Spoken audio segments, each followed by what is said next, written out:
Hello, everybody. Welcome to the Mary and Joe Show. I am getting everything going, so just stay tuned, hang tight, we'll get the show going. Just hang on, everybody.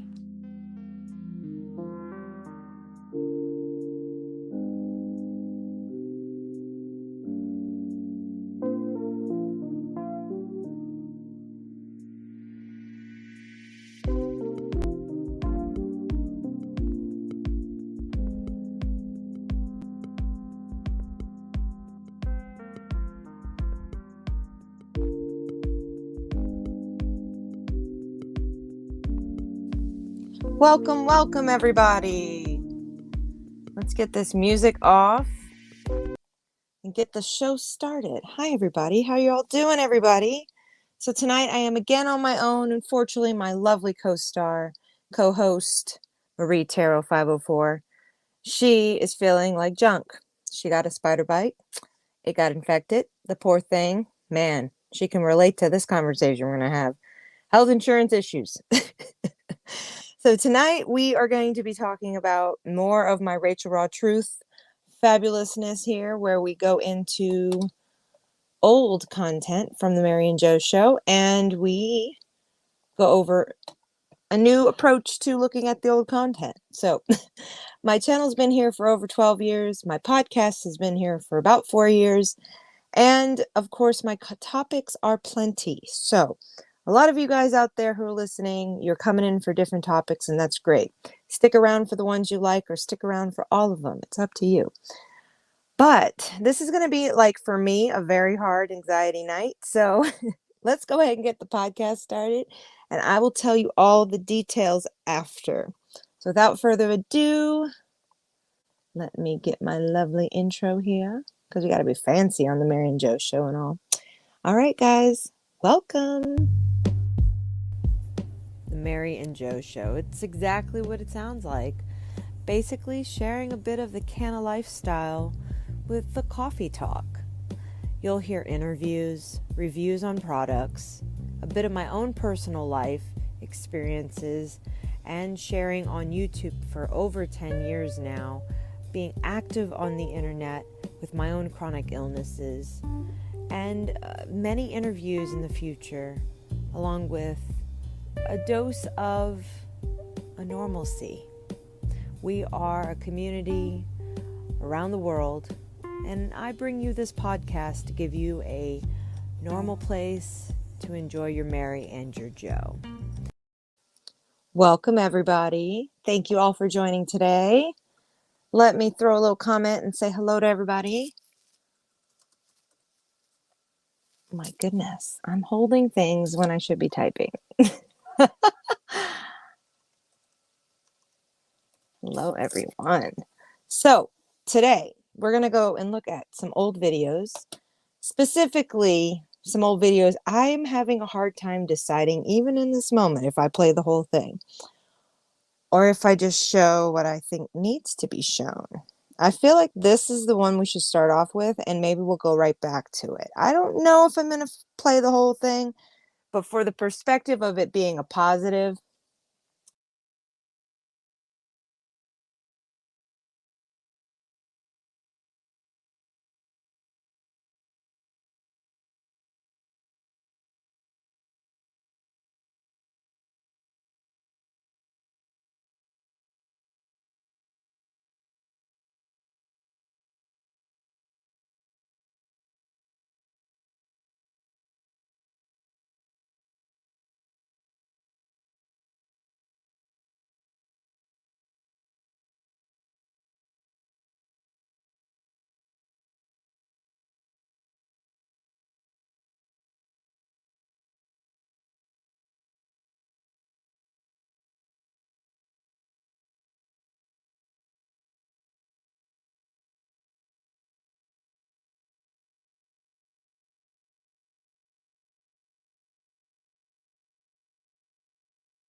You know, I thought I'd never leave California.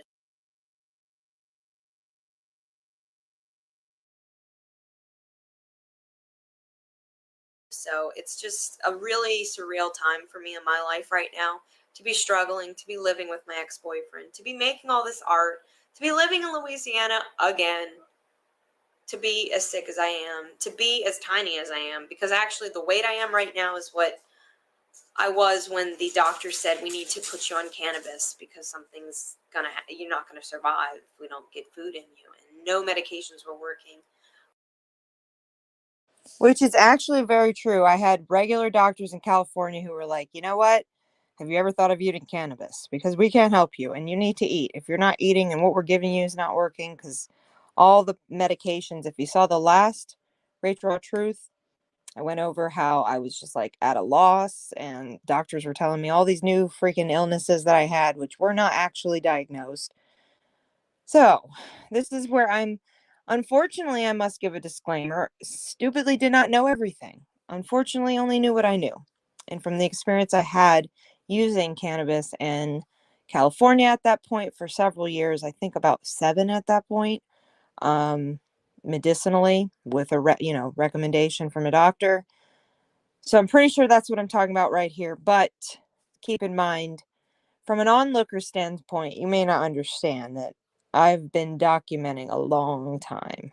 I might want to add to this. I had recently seen another person. I'm going to post all the references that can help you if you have any of the disorders that I have. Particular things I've mentioned today, I will post in the bottom part, but they're links directly to the videos. But this one particular person, Sarah Ringer is her name. On her channel, I think I'm not sure of her channel name. I'm having a mind.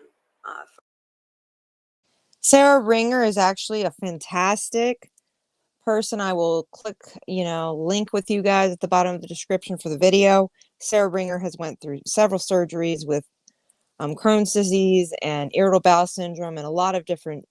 She is probably the one person out there I would say that shows the most goriest of goriest, and I appreciate her for all of it.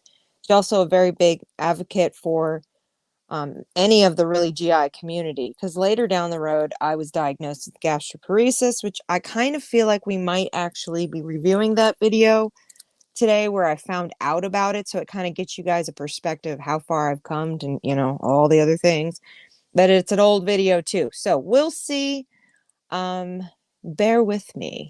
But she was talking about IBS and about the main thing that people, are told initially is, well, you either have IBS or you have something else. Well, the IBS, they gave me antidepressants immediately to try to see if that was what would stop the problems. And it did stop the problems significantly, truthfully, for about 3 months. After those 3 months, I had to keep smoking again. Which I personally believe, now looking back, had a lot more to do with anxiety and stress, and it was exacerbating my GI that was already screwed. And as I talked in the last Rachel Raw Truth, that is also an excellent example of when you think you know what you have, doctors prepare you, you do as much research as you can, which this video that I am referencing right now, currently we're watching, I had actually said, and like I said, I might go back, we'll see how much we have on time and energy, but I was just trying to put it out there and see if I could get feedback from others who had been diagnosed with the same thing. Put it out there and see what kind of cannabis community, the culture would find me. Luckily, it did work that way. And then about 8 months after that, I got my license. So, with that being said, of course, grab your cannabis, grab your Mary, grab your Joe if it's the morning time or the evening if you want to join me. I wasn't gonna smoke any. I wasn't gonna drink any coffee tonight because I've had some serious GI problems tonight, but after several hours of medicating, even with some edibles, I feel better now. So it's not a fight. We'll be talking about it. Just hang on. Tell me in the comments, how do you like your coffee? So it's really one of those things that, if the doctors are telling you have to go through this system of let's figure out what's wrong with you, and they still don't, and they just give you IBS and you don't think that's right, I almost suggest you go to another doctor, because I wish I had. Really do. I don't know how bad. And this is actually another good example. See, at this point, I still was not with a primary. I was still undiagnosed with the major conditions that I had. Even the back conditions that I have that had to do with neuropathy. They didn't even give me that term at that point fully. It was like flat back syndrome was already diagnosed when I was a teenager, but not all the other stuff. Um, So in this particular video, I'm just kind of trying to keep it, and I say non-rosy glasses, but man, I had some rosy glasses on in comparison to like future vlogs where you will see in a moment we talk about relationships and chronic illness and being dependent when you don't want to be, all the fun things. Bad my intestines are now. I don't know how bad my esophagus is now. But I can tell you that I'm literally changing everything that I do on a daily basis when I need to. Like this morning when I woke up, I had to go get some yogurt because I couldn't eat anything solid today. It just wasn't going to happen. So I went and got yogurt and I ate the yogurt and I felt better. So you listen to your body too. I can't speak about IBS anymore because I think me and my mother were wrongly diagnosed the whole time. So Which is so awesome that I said this, and I wanted, that's why I was like, I don't know if I should keep this part in. No, we got to keep it in because facts were, even it was a good 10 years at that point, 10 years of a difference of diagnosis, and then another full 7 years on top of that. So almost 17 years was when I finally, from a child being misdiagnosed to an adult, finally properly diagnosed with a stomach emptying test, found that I had gastroparesis. they kept telling me it had to be stemming from anxiety. This girl also mentioned that's what they tell you, it's anxiety. So they give you antidepressants to hope that it will bear down the problems. But if you're vomiting and you're losing weight and you can't, like I used to say to my friends, I feel like my body digests the food too quickly. Like it just wants to get rid of it. As soon as you put it in, it wants to get rid of it.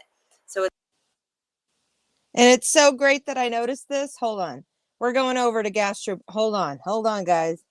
Gastroparesis. Because I didn't even remember this, and that's insane. I even said it. Okay, all right, hold on, guys. Let's go over here. Come over here with me. Okay, so we're gonna stop watching.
it's at both ends. Now, I've heard other people say that they have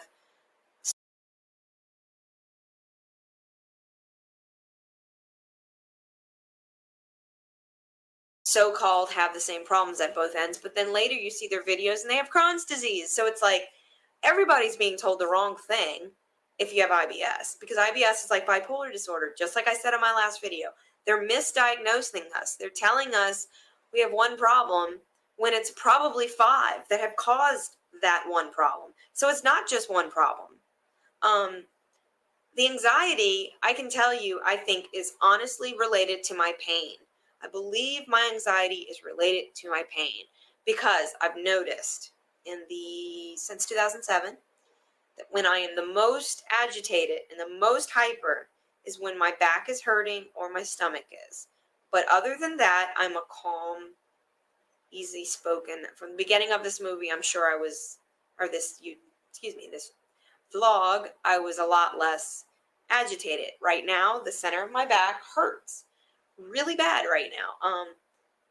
In fact, I don't know if you can hear that, but that's normal. It just cracks all the time and it hurts all the time. And if I sit in one place for too long, it hurts. So that's why I move a lot when I talk, because moving helps. And stretching, like just so anyway, I'm getting really, really tired and I feel like I look like crap and I feel like I've ranted, and I have, but it's Rachel Raw Rants. Anyway, I hope you have a great day. And if you're interested in any of my work, or if you see any work on my website that you're interested in, or if you'd like to be commissioned any pieces, get in touch with me. Other than that, you'll start seeing more and more. I'm going to try to make these YouTubes shorter and shorter. Oh, and I remember that other part. So I had almost told my ex that I am doing this, that I want to do a YouTube, and that I'd like. Remember I kept telling you guys that I never told my guy I was living with that I was YouTubing. I was literally waiting till he went to work, or literally waiting till he was like, I was waiting till he went to work, straight up, because it was something I felt like I needed to document the way I was feeling. I wasn't even sure what was going to happen. And you can call that like the massive parts of the PTSD with chronic illness, where you're just going into trauma.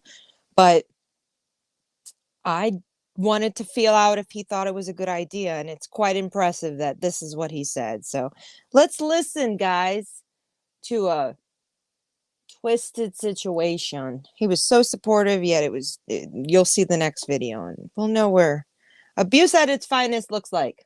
Jesus. So I'm really glad that I stayed on here, because To be an advocate. And he thought it was a great idea, but then also thought I was wasting my time and putting too much effort in other things, when he thinks I should just continue to put all my effort into real estate, which, it's so funny. I saw another YouTube, someone as well, with Hep C had said, she was trying to get her real estate license and had failed it the second time, and I've taken. Drum roll, please. I don't like taking money from people like that. It felt wrong. I knew I was selling a house, but people, it was hard. It was just too hard for me. Like, I will go into it, and as I go into this, it's so funny for me to look back at it, because I'm like, holy shit, I don't even know what you're talking about. And I said it. That says a lot, guys. I'm not made for real estate. Sure as fuck appreciate people who are, but damn, I'm just not. I can do sales in other ways, but Jesus fuck no. I couldn't do it. Taken it 6 times. That's just the regular class test. I failed it 6 times. 6 times. Whew, isn't that insulting? I think I wasn't supposed to work in any way, shape, or form with real estate. I mean, it would have looked great. I sure would have enjoyed looking at those houses and getting them ready and having the parties. But no, sir. It stressed me out, all the technical shit that I'm about to talk about. Are you ready? Drum roll, please. Here we go. I haven't even passed the class test yet. I'm just tired. So it's like, to digest information to the extreme of legal terms with Napoleonic law and French common law, with state and national. I mean, my God, my brain doesn't have any room right now, but I'm trying. So, the agreement of obviously is for me to continue to try to get through this, which is what I'm trying to do. as long as I can hold the broker off too, because I feel like God, like the worst part is this broker does not know about me being as sick as I am, because all of this has happened in the middle of me being hired to work with him. So he's sponsoring me to get through this, get through my test, and I haven't been able to finish. Well, so my ex-boyfriend who I live with was like, you need to write this book because you are this fucking sick. And So the truth is that he was actually encouraging me while I was living with him to go public about my health conditions and to talk about how cannabis has really helped me, and that this is real. This isn't like some fable. Like, how, and I kept thinking, well, you're right about that, but how could I actually make that work? Well, you take 2 and 2, you document it. You literally freaking get on here, smoke when you're feeling the worst. You know, I don't know. What do you do? Nobody had been doing it like this. Everybody who was anything to do with related to cannabis at this point that I had personally seen, and many of my other subscriber friends I became friends with, the reason that I even have don't have the trolls is because I had so transparent. Like, if you're making fun of me, dude, you got problems. Because I'm not making fun of you. I'm trying to help your grandma. Like, she might not believe in this, but it might help her cataracts. That's a fact. So I was in my own place, my own time, trying to be like, okay, I'm in my 20s. I might die soon. They told me my liver's screwed.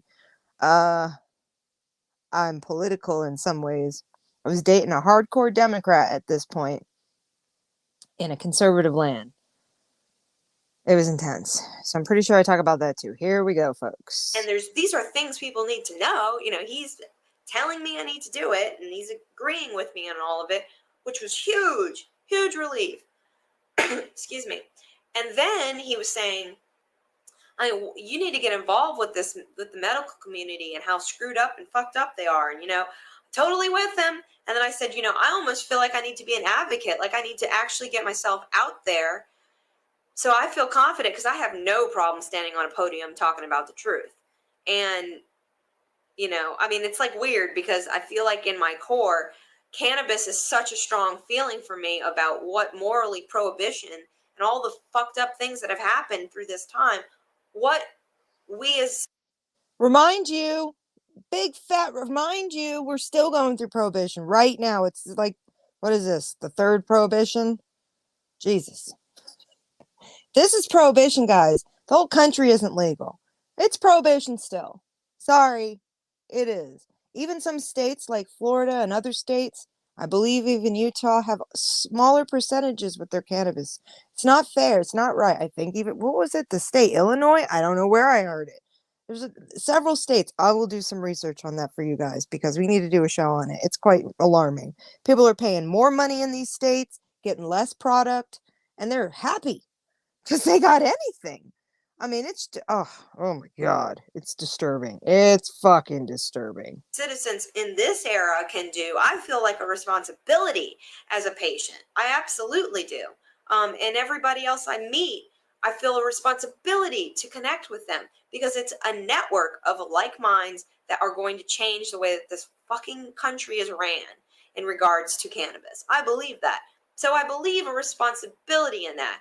Now, with my illness, I almost feel like it's my life passion, and I don't even want it, because I have way too many problems and I still have a nice face to talk about it. So I feel like that's such a good point. Like, when I look back at that now, and I'm like, damn, girl, you're right. Like, I judged myself. I'm pretty sure I talk about it here. I judge myself. You guys don't even know what I think about me, and I'm not telling you. I'm not telling you. But I will say that it's good to have a reflection. And when we see about, like, this is 10 years ago. This is 10 fucking years ago. Now, how much has changed? Well, how much of the country at this time, only California was medicinal. Boom. That's just ridiculous. I think that Colorado was trying to get it introduced in 2011, I'm almost sure. Maybe that was 2008. I don't know. I have to look into it. But legalization, I don't think was I'll have to look into it. We'll do the history of the cannabis from Colorado to California.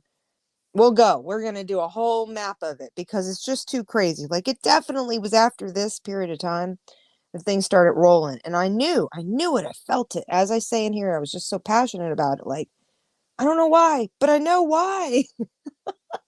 So buckle up. It's hard for me to share this because it's like I am so a 20-year-old compared to my mommy self now. But I do believe in a lot of what I have to say here. When you Google what hepatitis C is, if you're a patient and you're just finding my YouTube, if you Google what hepatitis C is, you find the stages of cirrhosis. You find what hepatitis treatment symptoms and how to help with the treatment symptoms. You don't find what you deal with in between. I found one person. And the reason I bring this up is at this point, I thought I was going to die and I thought I was going to just share it here on YouTube. I was not believing that my health was going to improve. All I knew is that the thing is that I couldn't speed up my death. Why are we bringing this up, guys? I'm sure some of you are not connecting the pieces. Let's do this. With a liver disease that's blood related or to take pharmaceuticals, yes, there are some that don't affect your liver and then there are others that do. But in general, because I had a GI problem, I couldn't digest food, much less freaking drugs. Okay? Okay, now you're following me. All right, let's go back to the point. I didn't drink often. I didn't use any hard drugs. I just used cannabis, and I was a vegetarian for literally 20-something years at that point. So for me, as a person, just trying to put it out there into the universe, I was like, hey, I got all these things that I'm trying to show that I'm coping, and that all of the normal progression of time would be like, just take all these pills, hope for the best, and if it doesn't work out, sit in the corner and die. Because that's kind of how I felt like the doctors treated me. Whether you guys understand that or not, that's literally how it felt. When we start to review some of my content that I recorded 10 years ago, it proves that's how I was treated. I actually blew away my co-star today, co-host Marie, talking prior to the podcast, because she did not understand that I was literally put in emergency rooms for up to 14 hours. I believe the most it was 14 hours, I'm pretty sure. That 7 of that was sitting in a waiting room, and 7 of that was sitting in an actual room. And nothing was done. And they discharged me without even consulting. They just discharged because they literally had no desire to admit me. They didn't even know how to help me. And they didn't, I guess they finally got past believing I was a mental case. So they didn't treat me those 7 full hours with any drugs, thankfully, because I kept rejecting it. I was literally like, no, I'm here to speak to someone, get admitted and figure out what's wrong with me. And so to find these well-educated doctors in a Louisiana hospital that's supposed to be so dignified with their medical, it wasn't like that. I was treated straight up like a drug addict who didn't want drugs. Tell me how that makes sense. Make it make sense. Anyway, so, at some point they just discharge you and kick you out on the street, and you're like, what the fuck, man? And so you get in your car and you drive back home and you deal with it.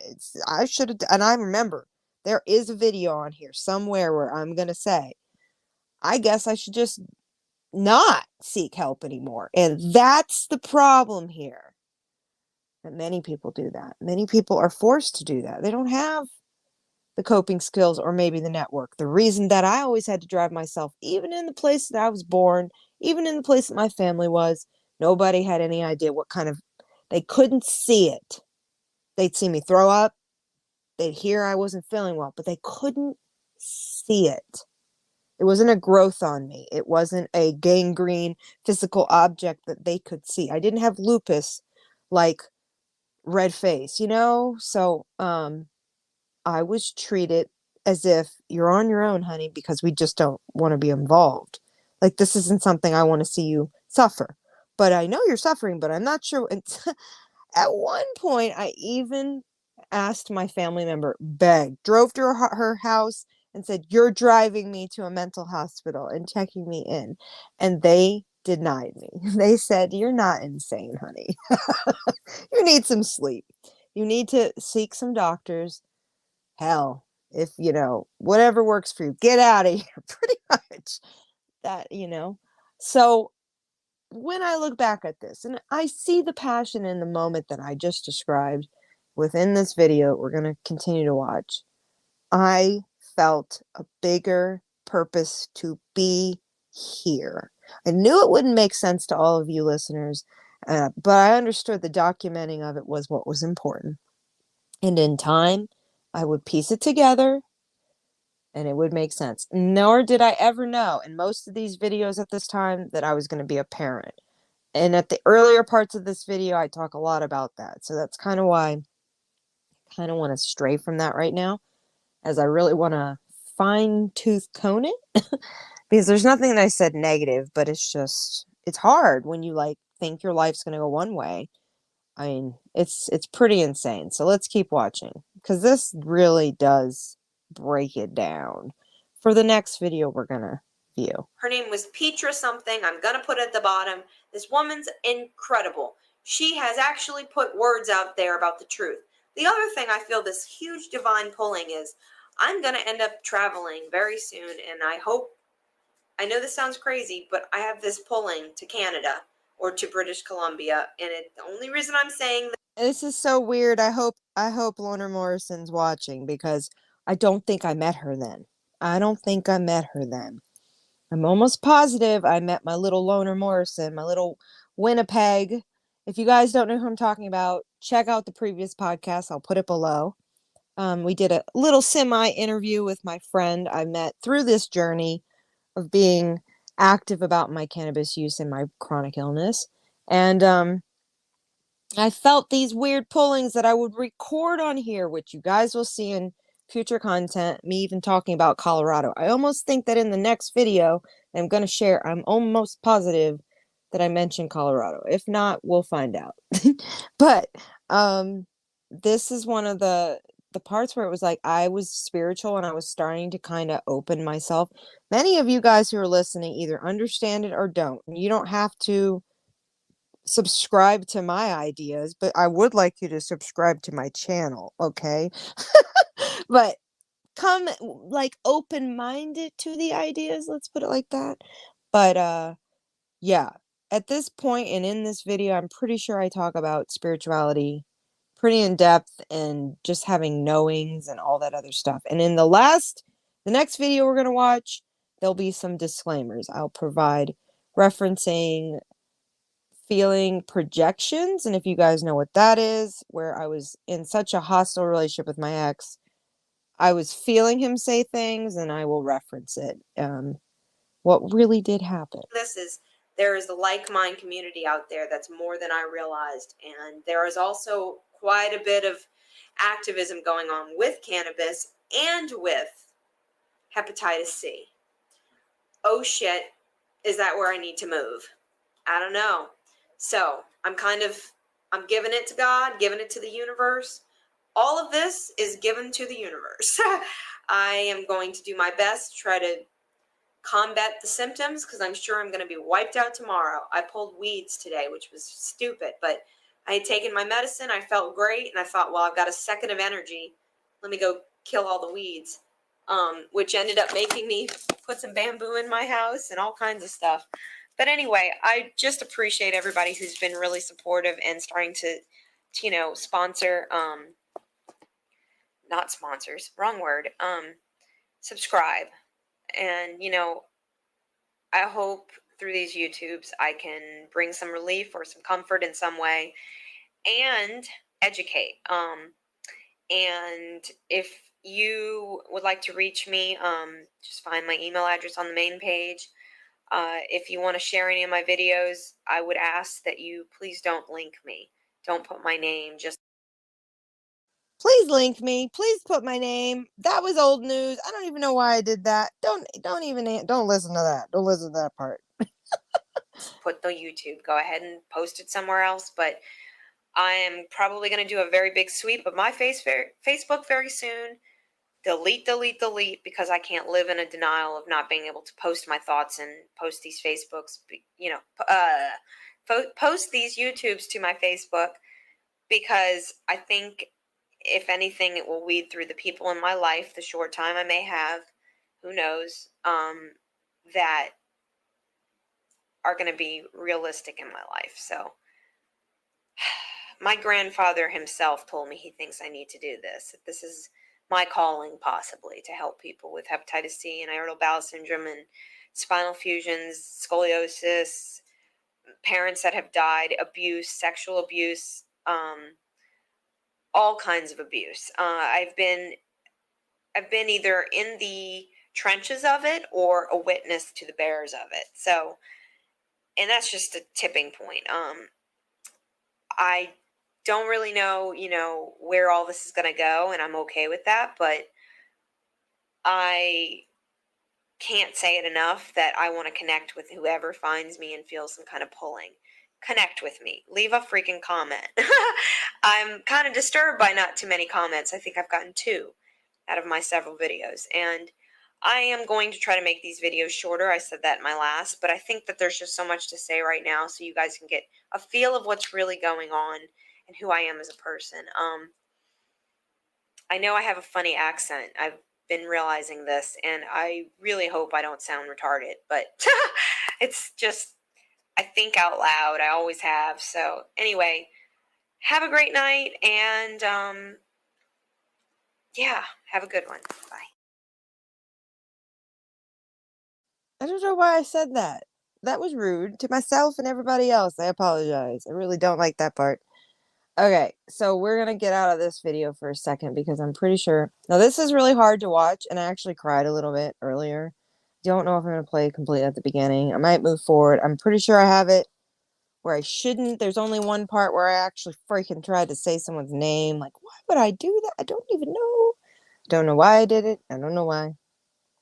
I was upset. I was crying. That has a lot to do with it. So, trigger warning if you've ever been in an abusive relationship.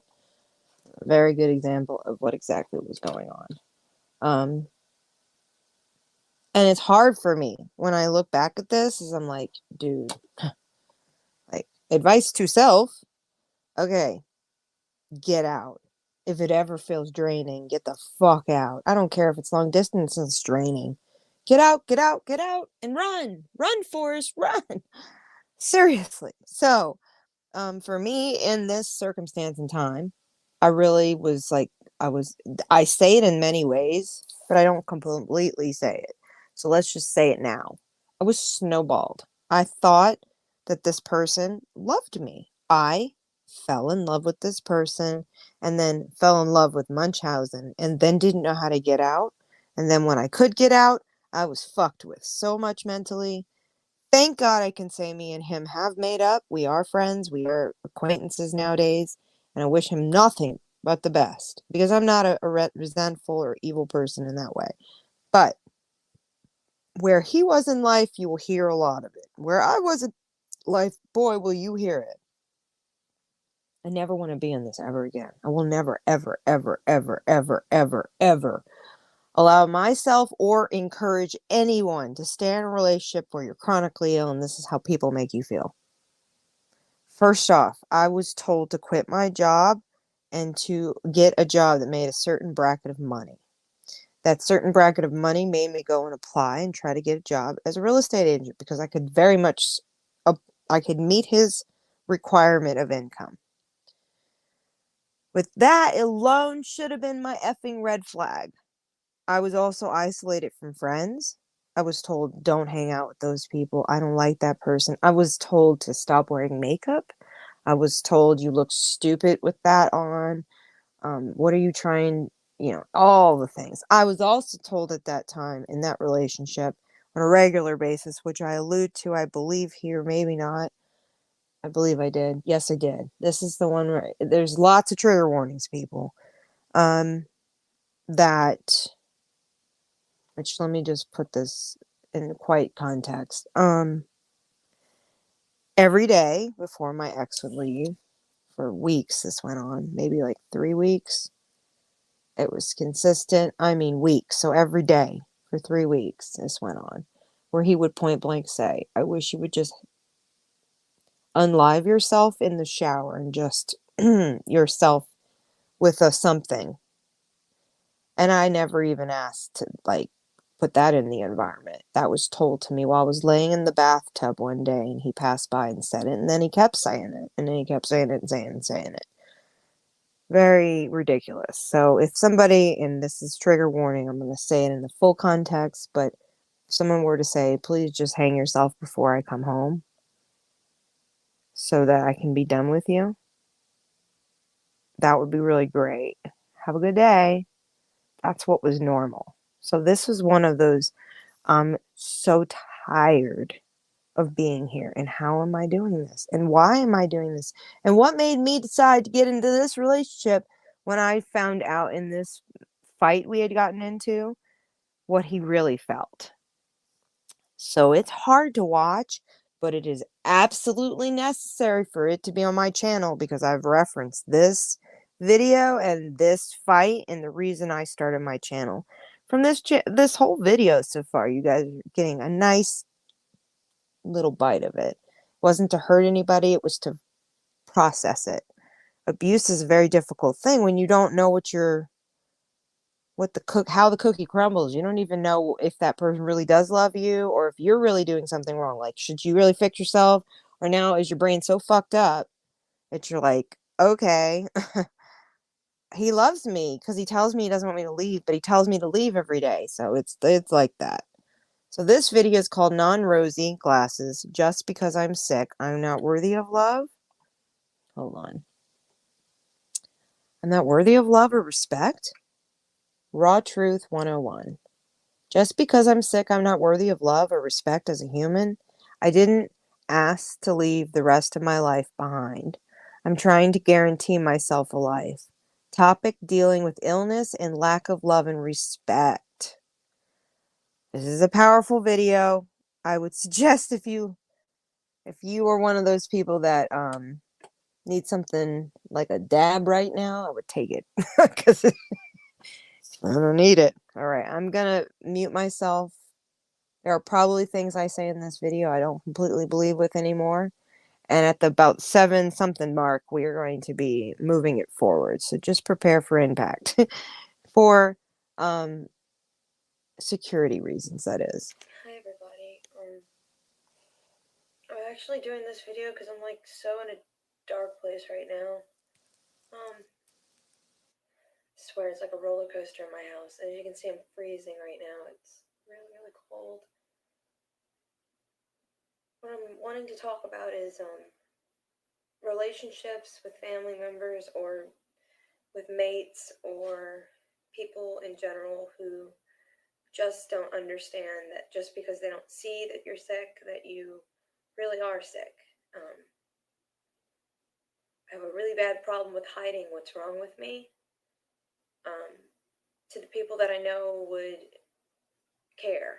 And let's put it this way, since day one of knowing my ex who I live with, I was very honest with him about all of the demographics of it, but I never told him, I will rephrase that, I never showed him directly. He saw me throw up, he saw some of that from the Crohn's disease, which we thought it was IBS. And I had gotten so used to it for so long that that was normal to me. And so it was normal. And it's like, I don't think that he quite gets it, or very many people in my life get it, that like, this is so not fun. I mean, I'm reading, I can't switch screens, but I was just reading more of the symptoms on some of the stuff. And all of my 3 major hurdles, which is the rheumatoid arthritis, the Crohn's disease, and the fibromyalgia. So rheumatoid arthritis is more related to joints and muscles and all that other, not muscles, but joints. That's the main thing. And my hands would give out. I would like be doing dishes and literally dropping knives. Dropping fucking knives. That's been happening for probably like 10 straight years right now, which is not good. It's just my neuropathy is so bad. We have answers to it now. But at the time, I was being told that I had rheumatoid arthritis, and that's why like my hands would swell and the joints would be hot in other areas, weird shit, just inconsistent. but now we know it's like osteoarthritis and fibromyalgia at its finest. Fibromyalgia, all three of those, including Hep C, but stemming from Hep C, everything. I'm tired. I'm so tired. And like, we got in a fight today because we got in a fight because the debate from Bill O'Reilly and Jon Stewart. Does anybody remember that? Do you guys remember the debate where he like lifted his little conveyor thingy? The podium. The podium was like hydraulically lifted up and down, and they were debating on whatever. Okay. And it was about healthcare and everything else. Oh my God. I don't want to play it here because I know my channel will get striked, but just for like reference purposes, this debate was the most powerful debate I have ever seen. Actually, I think I'm going to try to do an exclusive version of it, and maybe because I started a Patreon, guys. Started a Patreon for me and my co-host. We can put some of the content that YouTube does not like me putting out. So stay tuned for something possibly even about that, because I'd love to look at that again 10 years later. Oh my gosh. It was pointed in the direction of welfare and in regards to disability and who is rightfully able to collect and who is considered sick and who isn't, and how should insurance companies handle this magnificent problem. And the reason I'm personal about it is, if you've seen in my other videos, I mean, it's because I'm experiencing this and have been for so long. And I mean, my back problems stem from a surgery that shouldn't have been done. My liver stems from not treated, so I'm now inflamed elsewhere. My joints are hurting, my body is hurting, my organs are suffering. I'm barely eating.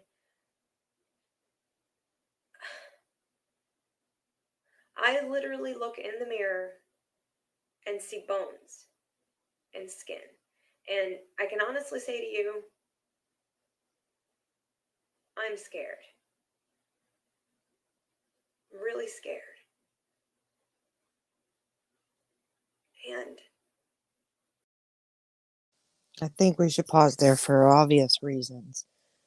When I say I was so small, I was 85 pounds at this point. 85 pounds, folks. The pictures I will share in the future. This is a video and it's terrible megapixels. Thank God. But I could barely eat. I was barely taking calories. I don't even know how to explain it. My ex at the time was at least intelligent enough that he would like buy us bottled waters and stuff like that. We weren't drinking New Orleans water, and we were in the French Quarter. Do you see that lovely little arch there? This house alone in the Bywater. Old as shit. Spiders as big as your foot. Stretched out and moving sideways and jumping at you. Roaches, not necessarily in our house, but we definitely had spiders. And it was a shotgun, like traditional shotgun in the French, in the Bywater area. So the house had this fucking energy about it. I don't know how to explain it, but I've been kind of scared to be real, to look back at these videos. And even today I was like, oh Jesus, what's in you? What is in you? I'm going to find things. I know it, because there's another room that I took another video that if we have enough time tonight, I will be sharing with you guys. It's just, everything was thick. New Orleans energy is thick. It's like the swamps over you too. And like it's like a veil. It's so weird. It's like this hovering negative. So bear with me because it does get really deep, but I feel like this is a very true moment of how hard things were. I'm at a place in my life where I am having to accept what is what it is. I'm sorry I'm going to cry, but this is a very hard thing to talk about, because I'm having to comprehend it quickly. I was told today by my ex that, we've been together 9 months. We've known each other and lived with each other for 9 months, which seems like a very short time, and that's a huge part of this whole demeanor. Whoo, isn't that a good point? Now I'm about to drop so much fucking fact that shows that I was not in La La Land, that I was trying to get out of this situation, and I was trying to do it in the most humble way possible. But he made me dependent, which is what abusers do, which there's no questioning if he was an abuser. That's a fact. We've had conversations. He's well aware what he did was fucked up, man, on so many levels. So I'm not giving out his name. That's not the facts. But as a person, I can say that me and Marie will be talking about in future episodes, like, does it just happen with certain people? Do certain people trigger you to be a completely nasty soul? Or is it like something that's deeper inside of you and you like take it out on a person? Like, I don't know. Because there's lots of different demographics where you're like, I mean, I'm sincere about how I feel, which you guys will feel here. As a person, I haven't changed how I feel about what I'm about to say. And as a person who's dealing with pain to this day, every day, sometimes like I've had a booty call set up and been like, I don't feel good. Am I going to be able to do this workout? Woo! Is this going to happen? That's a fact. You can laugh, you can judge, but it's a fact. When a person deals with chronic illness, has real pain, and I'm not talking about mental, I'm talking about physical, it's like almost close to impossible to have normal relationships, much less live with someone who I'm about to say, oh, you're awesome though. Thank you, UFO. I'm about to say in this part of the video just breaks that fucker down. In the rest of the video, it's hard for me. I cried, guys. If you cry, I'm sorry. Get your Kleenex, get your whatever. Here we go. Here we go. Never thought I'd be one of those women who could say that, but I am. Should have never moved in with him, but I don't know. I can't change the clock. It is what it is. He said today that he should have, in the first 2 weeks, never talked to me again. In the first 2 weeks, the truth of this story is he asked me, would I marry him in January from an Avett Brothers thing on the road. We were on the road coming back from Delaware. And in those first 2 weeks, he wanted me to meet his family and to go spend Christmas with him up there. And he had things he had to get, and he wanted me to go up there to see his family with him. So it's like, it's already hard enough that I did not ask for any of this. Why am I being tested to find someone who cares for me? Why am I being tested?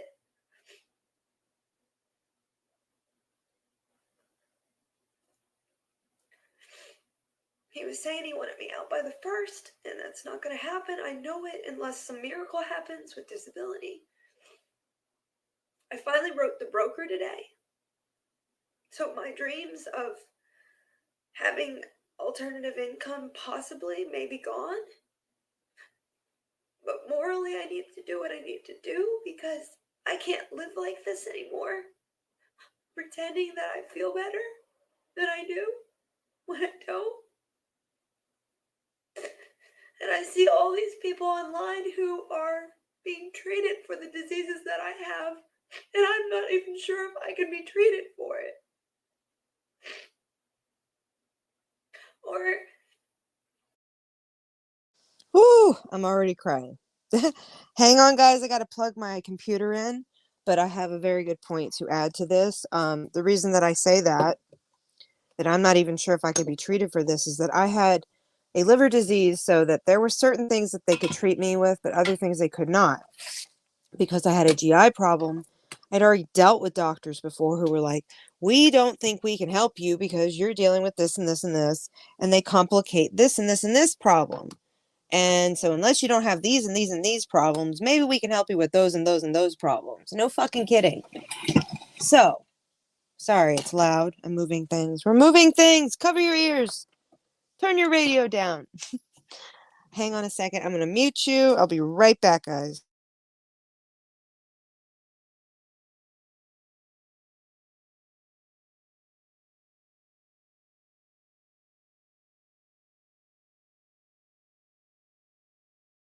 if I'm gonna hate my life after I do.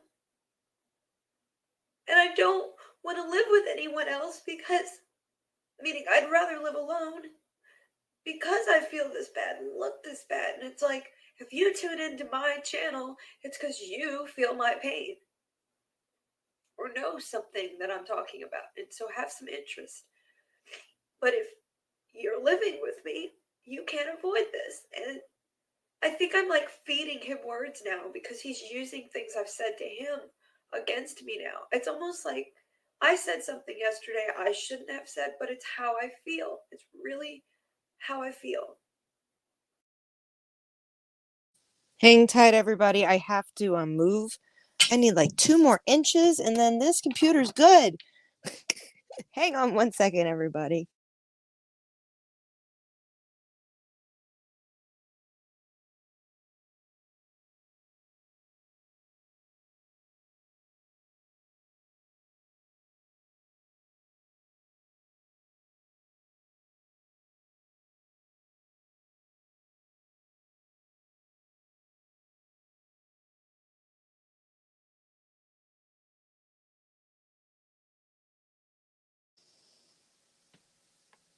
No, I appreciate you, UFO. Thank you very much for being here. I appreciate all the listeners.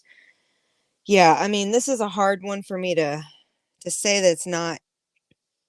It's like it'd be impossible if I said it didn't affect me. It definitely affects me because I hid this stuff from you guys for literally 10 years. I was like, oh my God, this is when my channel started. But the facts were, it was real pain. It was real chronic illness and dating and all that other fun stuff, which now I'm a happy single mom. I don't have any complaints about that.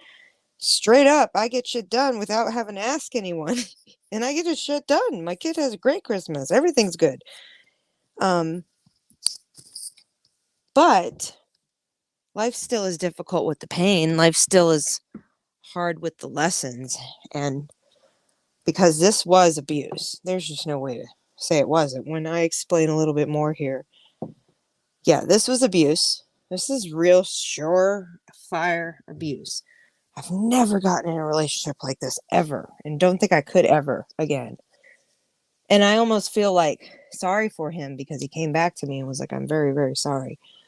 But so the next few Rachel Raws will be very Rachel Raw if you guys follow me on that. But I appreciate everybody who is here tonight listening. Thank you very much. I am dying to meet a man who will love me no matter what and want to grow with me and want to solve problems with me no matter what.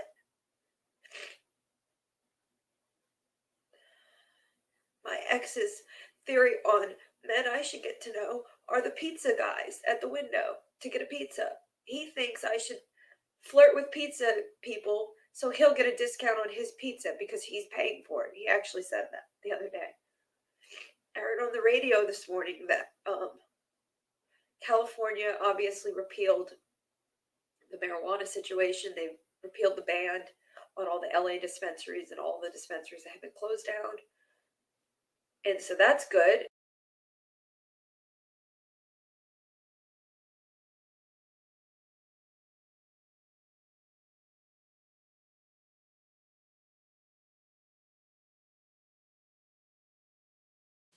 Hang on, guys. I have to make sure this does not go anywhere else. All right, I think we're okay here.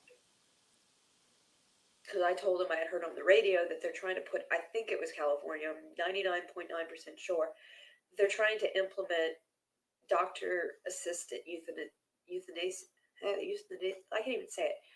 Doctor assisted suicide, and it's trying to be passed on the ballot. And look, I have really mixed feelings about that because my mom herself was not one of those people who wanted that, but she was an advocate for it because And I think I should elaborate. I can't believe I did not elaborate too much on it, this part.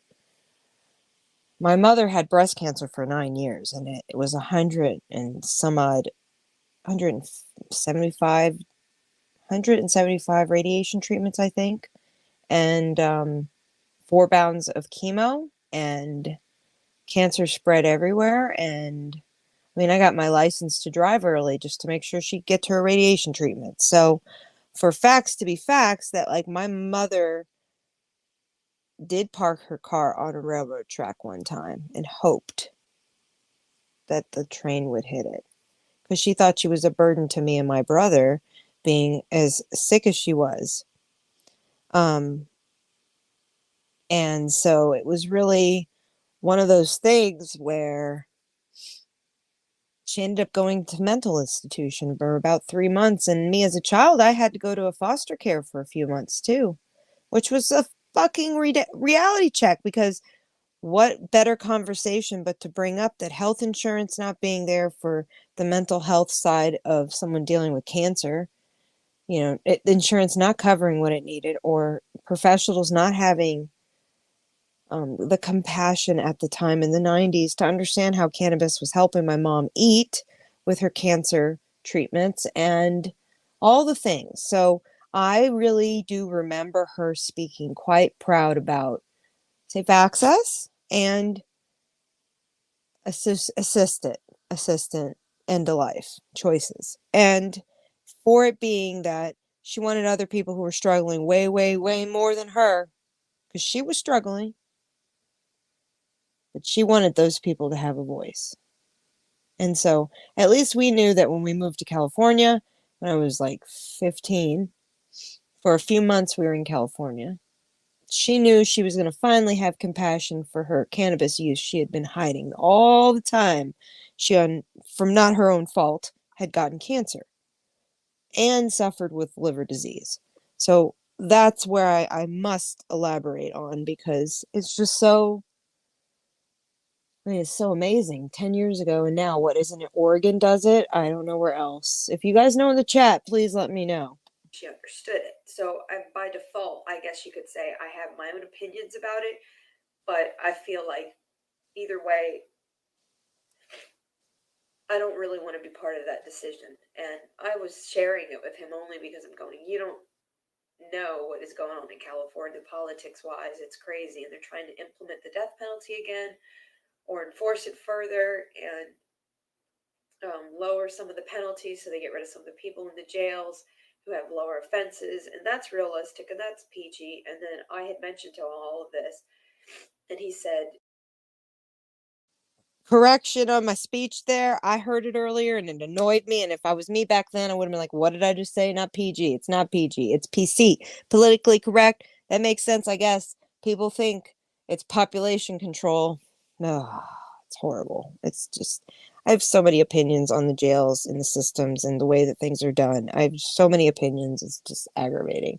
And I don't speak about it much, but I'm probably going to, because now these videos are going to trigger the shit out of me. I'm going to say it. So enjoy. I could feel him actually. It was like complete telepathy, absolutely telepathy. And that bothers me that I'm. All right, so this is the part I was talking about earlier in the video. I was like preparing everybody.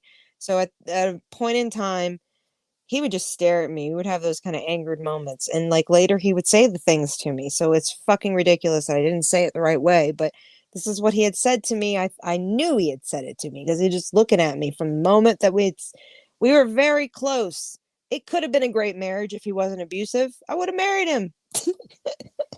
But it was crazy. So at this point, what I say is exactly what happened. And then later, I don't know why I didn't say it in this video, I asked him, were you thinking that? And he was like, what? What do you care? So it's horrible. Still connected to him in that way because I can. And I heard him say it. Without hearing him say it out loud. I mean telepathy completely. I was like, I could hear him say, and this is the only way I know how to explain it, like as if you could hear something in your head under a breath. Oh, you should just move back to California and get euthanized. It's like he's just on this kick about seeing me dead. And I'm like, that's why I was telling you guys earlier in the show. It's not easy to say that out loud. I am so glad I have never been in another abusive relationship like that, but wow. Wow. Get out, guys. Believe me, I ran to the door. I'm pretty sure this is part of it. I didn't say the whole story. This is what makes me mad. When I look back at that, I'm like, if I was me and I was a twin sister, I'd be like, you didn't tell the true story. You only gave the nice parts. You gave the things that you thought people could handle. You didn't tell the whole fucking truth. The whole fucking truth is it was daily. It was daily. And I didn't have a phone anymore. He took that away. So crazy. He used to tell me he was going to put bleach in my dog's dish and cat's dish so I have less baggage to leave with. Unbelievable. You think it's easy to be in a house where someone wants you gone? Literally? It's not. It's not even right. I went and tried on clothes yesterday, and I'm so bony. I'm so bony that I didn't even want to be in the dressing room. I didn't even want to see myself.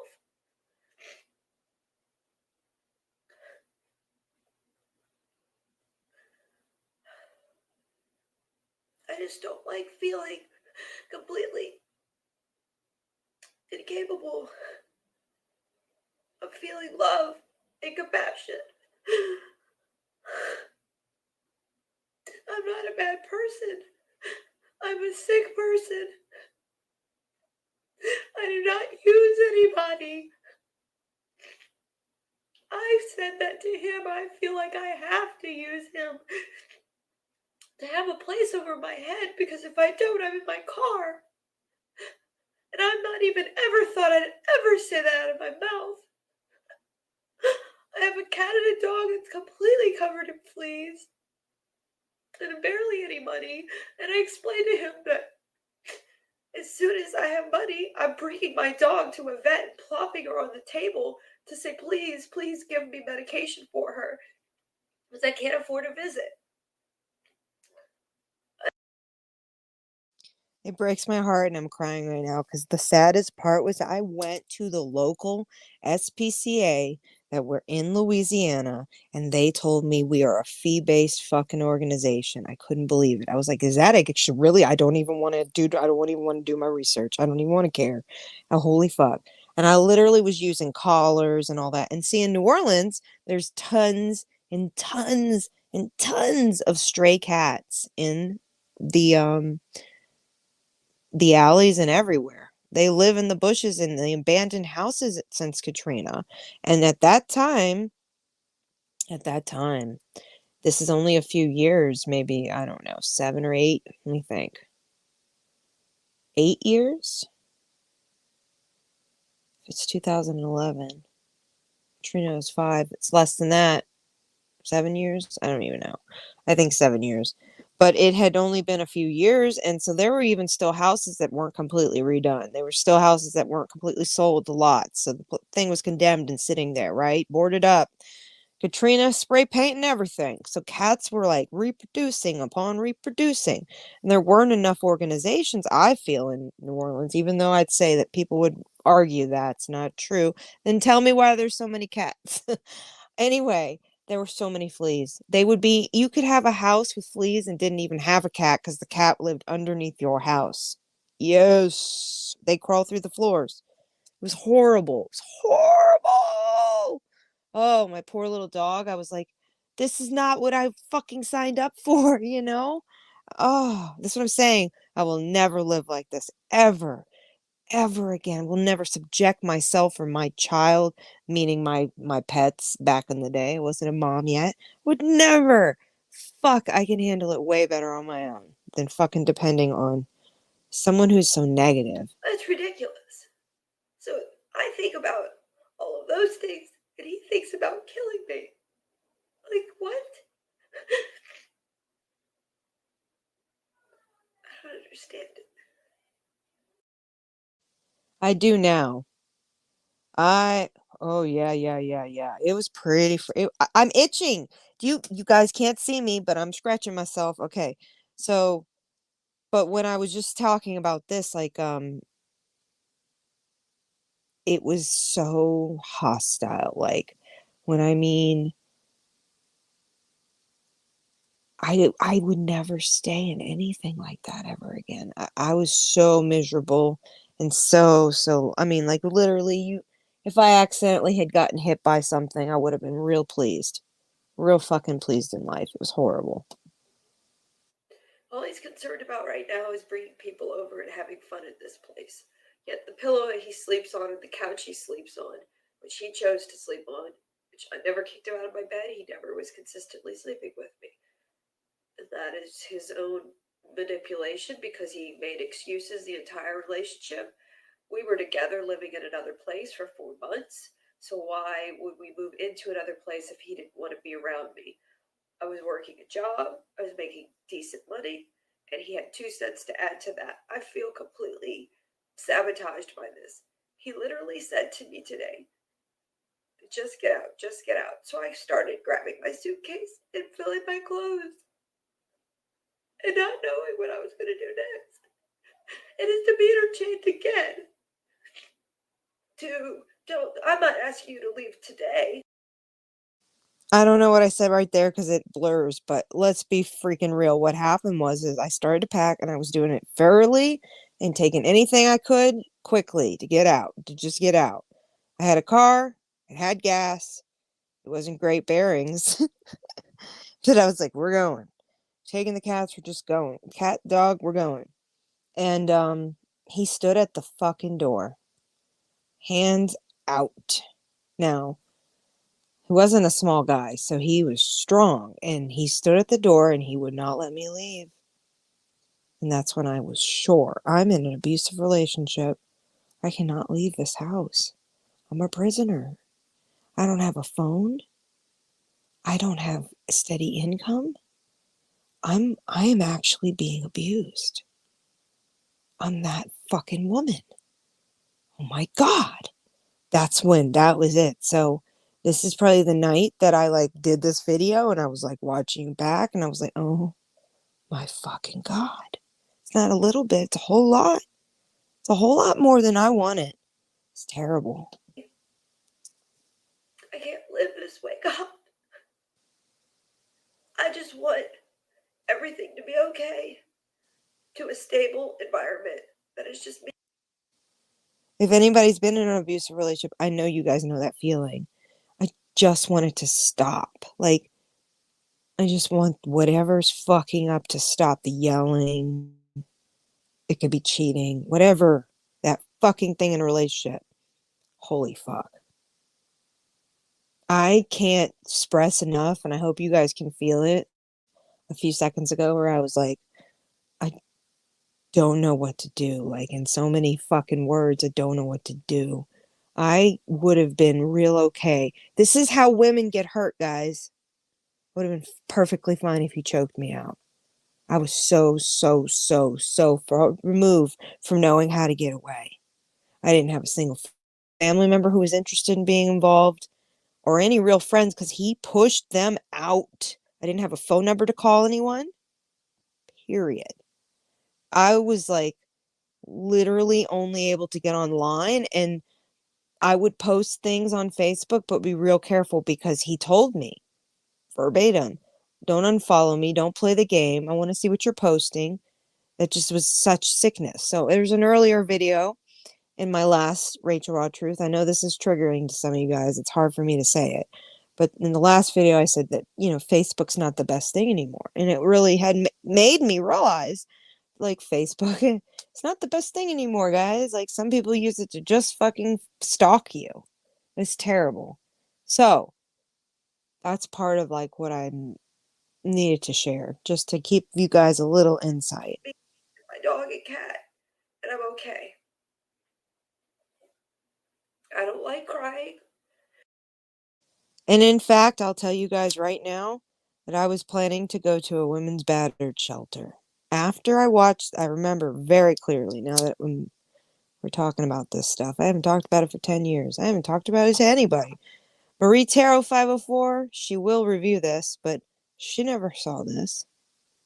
She knew what I went through. She met him. Boy, did she meet him. But abuse, spousal situations, domestic or even long distance, abuse come in different forms. And that's the one thing I really, really, really, really was like shocked that I actually stayed probably 2 months of this literal hell where I was like, what am I doing? But I left a few days. I think, let's see what I said. I think I said it was October. If that's proper date, then it means it was actually, then that would have been right. Then it was November when I moved to California, which we will be going over the videos when that all happened. And I don't like having to feel bad that I'm sick, and he makes me feel like it's my fault. And he can't be mad at anybody else but me. I don't think that's fair.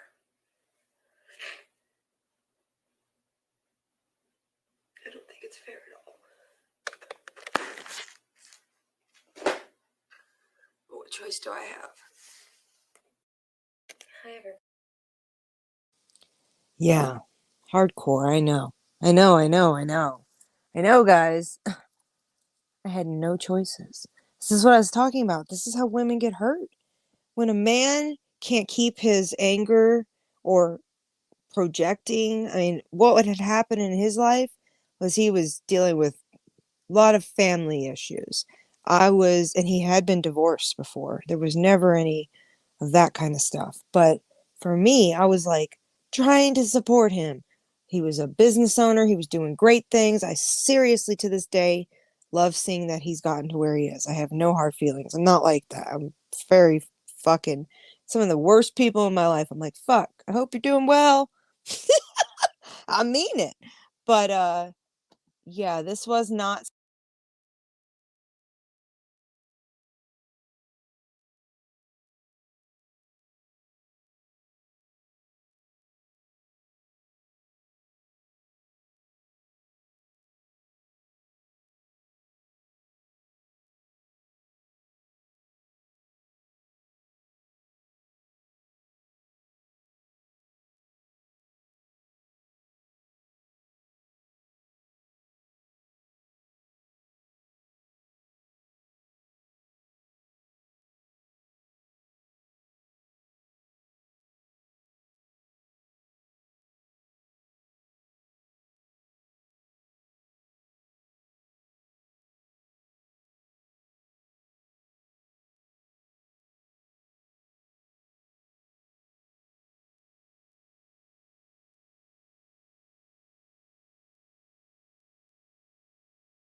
All right, I'm going to pop out. I'll be right back, everybody. Enjoy the music I'm going to put on. So I'll be right back. Be right back.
Okay, I'm finding some good ones. Hold on. I'll be right back, guys.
I'm almost back. I'm almost back. Don't give up on me. I'll be right back. Be right back.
All right, everybody. I think you can hear me now. Let's hope you can. Okay, so let me pull up one other fantastic, because I said I was going to talk about the gastroparesis and finding out that I got it. So we might as well end with that. It seems like the right way to go. All right. Stomach updates. Here it is. Reason to live. This is a reason to live. Talk about being depressed and then finding out. Okay, so this was the stomach test. I think this is the one, or this might be the one. We'll find out. Give me a moment, guys. Hello, YouTube. How are you doing? Here's a fuzz. So, everybody, lovely people out there who follow me and are interested in the saga of my health. Here are some updates. Today, I actually saw my primary, and thus being, we have some fantastic news. At least in regards to him getting things done. Let me put my insurance information and all that fun stuff away. So just so you guys know, I am not able to hear myself. So I need to fix that real quick. I'm not going anywhere, but give me a moment. I'm going to read the bottom description so you guys know in comparison to the other video that we watched, kind of gives you how long it took me to get answers. So just hang tight.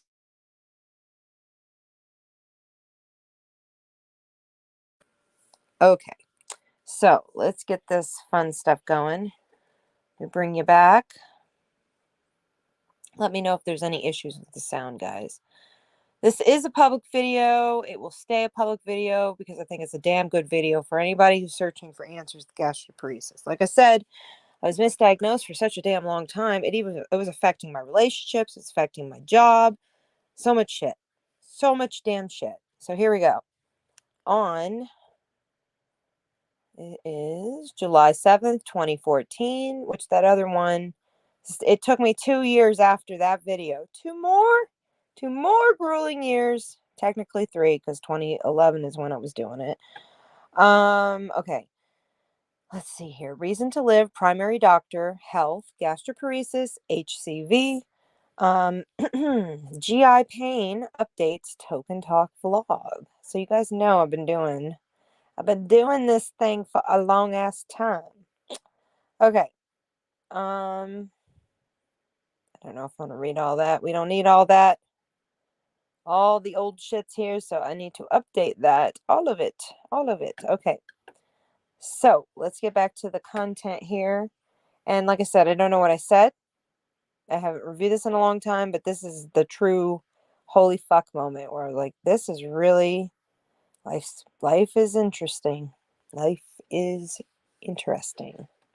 So I have been saw the doctor today. Let me get a bowl ready for ouchies. That was my head. Hang on a second. I have returned. So today I'm actually going. That's not the best point. To share. But look at my face. Look how much like happier I was. What happened at the lovely. Look at the weight that I put on. Holy fuck. So, oops, let's take that off. So, yeah, at this point, life was intense. I was pretty much stable financially, most likely, from what I remember, because let's take it in. Let's just take it in. Viewer discretion is advised. I haven't reviewed this recently. Appointment with my primary, share what was planning to go on, and sharing what hopefully happens. But in the meantime, so I think clearly, because I am pretty much not smoked at all since I got home. What is up with my hair? So I'm using this new shampoo that's supposed to straighten it. And as we can see, people, it's straightening it, but it's really frizzy. Very annoying. Anyway, I saw the primary very early this morning, and he went over my MRI, which apparently the MRI, from what he sees, I'm going to put this. I have all of my medical documents in front of me to talk to you guys about, but I'm going to shut the book right now and just focus on chit-chatting with you people. So, where's my grinder? There it is. So I went to the primary, and he went over the MRI report, like I said, and in a nutshell said that there is a mass in my shoulder, a small little mass. I will probably give you guys a visual because I haven't even looked at the CD yet. I had left the CD with him the same day that I had gotten the MRI, so I have no idea. But they did see like a small cyst in the shoulder, which I don't even know where it's at. But the doctor said that shouldn't be my primary said it shouldn't be causing my pain, but because they found something in the shoulder, and because I'm not getting any relief from this Lyrica, I need to figure out what's going on. Either he said thoracic, so it's I guess thoracic. I don't know. The spine and the shoulder, there's something going on that he believes primary, and I believe myself are related to something more than just my spine, the surgery that was done. So I do see a rheumatologist the first time finally on the 31st, which I'm looking forward to. But the 16th, drum roll, please. And I didn't clarify. I'm living in Long Beach, California at this point. I've been YouTubing for at least a year and a half at this point. I was very comfortable sharing my life at this point. Have a great following, great community, straight up to this day, still in touch with. So it was a different kind of world that I was in previously from no support. I was like, fuck that, we're making our support, and we did. The 16th, he's going to be, I will now be seeing a new GI doctor because we found out from my report of the stomach emptying test that I have gastric paresis. Hold on. Where was it? What was it called? I feel like every time a person finds out they have gastroparesis and they say it wrong the first time, we get our gastroparesis wings. Oh, you all know what I mean. You're laughing with me. I know you are. So, we're like, we're part of the club. Now we got to teach everybody so we don't look silly too. Oh, geez. Oh, geez. I don't know. Let me look it back up. It's on a message I sent to a friend so that I can review what the hell I said. Okay, let's see. It is called gastroparesis. Gastroparesis. Yeah. So what it apparently does is it has a problem stomach emptying, where even down to the lower intestines, the doctor was emphasizing that I probably am having a lot of pain because the food's sitting in my stomach entirely too long. There are some things that they're going to do as I'm starting a new medication. Supposedly it has to be done to even see if this is going to help it. Now, the primary doctor said he has seen other cases, but it's very rare to have this. So I'm like the second case he's ever seen to have this, that he's seen other people not respond well at all to medications, which once again, that's probably why cannabis is so well, it just works for eating. It calms down my stomach.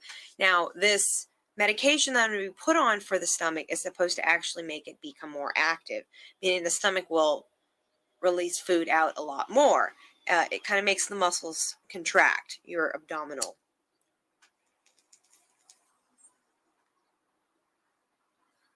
It will make the entire GI work. So I have to take this pill 4 times a day. That's how it's going to be. If the medication does not work, there are other medications. Even stronger. Worse comes to worse, there's surgery for this kind of situation, which supposedly would be related to adding some kind of like a pacemaker style thing into the esophagus that makes it forced to release the food. Health-wise, this could change everything. Lower intestinally, I request a new GI doctor today. I don't even want him to go over the report. I don't even want to see the man again. I'm so done with him, it's not even funny.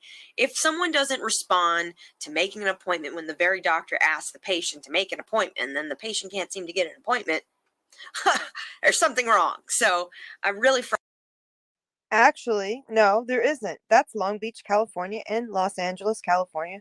Trying to get a doctor takes your freaking insurance. Nope, not at all. Even in where I live today. Yep, that's a whole problem. Still exists. I can't wait for us to cover the future problems with insurance that I had in the past and foreshadow to the future. Well, exactly what we're doing tonight. It's absolutely alarming. Absolutely fucking alarming. frustrated, and at this point I don't have the energy to keep giving it to this frustration. I don't have it. It's not existing. So either they focus or I'm going to scream. It's like really bad. So this medication should help with some of the pain, he said, that I'm constantly dealing with, and I am now going to be put on Wellbutrin, which is a anti-depressant, and should help with also my anxiety. I don't really want to start an antidepressant, but at this point, something's fucking have to give. I'm willing to at least try it. We're going to monitor my blood work because it's supposed to not be that damaging on the liver, but because my liver's already very frustrated, we're going to basically be doing a lot of blood tests to see where my platelets are and if it's affecting my liver strongly. But Wellbutrin to kind of counteract this Lyrica, because I'm so negative lately in the mind that it's like. And if you guys don't know about Lyrica, it's great for like nerve damage pain. It does actually work if you take it consistently, at least it did for me. But it does not at the beginning. Oh my God, the possibilities are endless with the side effects that could do to you. So when I was struggling just to have like a decency of like food, sleep, not being angry at my body, like you can't like abandon ship. You're fucking Men in Black style and your body's a little alien. You just like take the meat suit off, drop it, walk away. Nope, can't do that. Wish could. Can't trade it out. We can't trade it out. Anyway, it was you can see that I've always been pretty positive about my silliness. Life is what it is. I said on several vlogs lately, may or may not have seen people, that I am trying to stay positive because really, when you can't have children and you don't have a sex drive and you're frustrated with your financial status and your physical. So I had endometriosis, very bad endometriosis. I still have it. Cystic ovaries, and basically was told I was never going to be able to have children, especially because of my back problem. It was just so weird. So they like set me up to be stressed all the fucking time. And in relationships, because I wasn't cured of my liver at that point, I wasn't comfortable even getting in serious relationships. Like, why would you want to deal with that? You know, like, I might die, honey. Don't love me. Don't love me. We can have a good time. But no. So it was just hardcore. Like, I just didn't have. And so depression exists. After that traumatic relationship, every fucking relationship after that at that point, until I was seeking therapy and other things and finding new good, wholesome, healthier relationships. Yeah, shit was seriously intense to like even imagine being with someone even in intimate way like that. It was horrible. Not able to move as much, and your mind is so goddamn foggy, and to be taken seriously because you're so fucking tired of it. I look angry, agitated, and I am. And so to be taken seriously, the only person who's honestly taking me seriously here in the medical side is my primary. And my primary, I just burst into tears today because I said, I feel like my GI doctor is trying to determine how long I live. I need to be on treatment. I know I need to be on treatment. And the fact that I'm not on treatment is very disturbing. And that the doctor said one thing about the tests being needed for blood work, but had put all that pressure on me for the genotype to get this blood work, to get this, find out if I can be treated for my liver. And the people who are following would understand. The people who are new, I'm sure you guys are all fucking confused. But I have hepatitis C. So until I have a GI doctor who says, we need to get your liver back in shape, we need to try something. In fact, I've been untreated for so long, makes me angry that these GI doctor that I was dealing with, this GI doctor I was dealing with, and Vinny before, who blew it off, this one hopefully will take this seriously. I went onto the website and reference to this doctor that I'm now assigned to, which was the primary suggested it, but the Tip for everybody listening. If you're assigned to a new doctor and you don't know anything about them, it's really important to kind of know what, because we live in a digital age. It's not the yellow pages, you know, you don't just find out their number like, you know, the doctor writes it down. It's not just like that, guys. You can look at reviews. People talk about it. My own my own primary that was in the area I live now, he had a whole YouTube channel that he talked about health. It was wonderful. But my GI doctor, he wasn't known to being courteous to people with cannabis, but when I came in the picture and he knew my story and all the complications to it, where like dealt with a GI problem and pain, he didn't think it was right I was being treated differently. And so in this part of the video, I referenced that like they were kind of getting me aware that the only way they would treat my liver is if I wasn't using cannabis, because natural substance with the treatment, they were afraid it wouldn't work. It's so crazy. So as we go on in time, lovely friends listening, I go into the complete insanity that happened, that I had to be pregnant and become a mom before they ever took my illness as a priority to treat, even though I was having to use natural things to eat to stay out of pain. And of course, the doctors weren't filling scripts, they were just monitoring everything and documenting what was getting worse and what was staying stable. So, this is where in my YouTube days, I was like, you know what? We're going to tell you everything, down to everything except their name. And it will be there so I can reference back if I am totally just being an asshole to my doctor, or am I really dealing with consistent bullshit.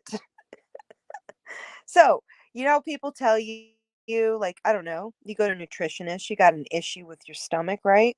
And they'll say, you should document what you're eating. Well, it goes the same for what you're dealing with primaries and specialists and everybody else. Don't just tell your friends on the phone. Fucking document it. Write an email to yourself. Do something that timestamps it for you. Because I feel like that's the best advice for me over all these 10 years, looking back at like how I was referencing these doctors. This is a great video. I hope you guys are enjoying the live tonight. And of course, it's very personal. So thank you guys for listening and respecting how much I share here.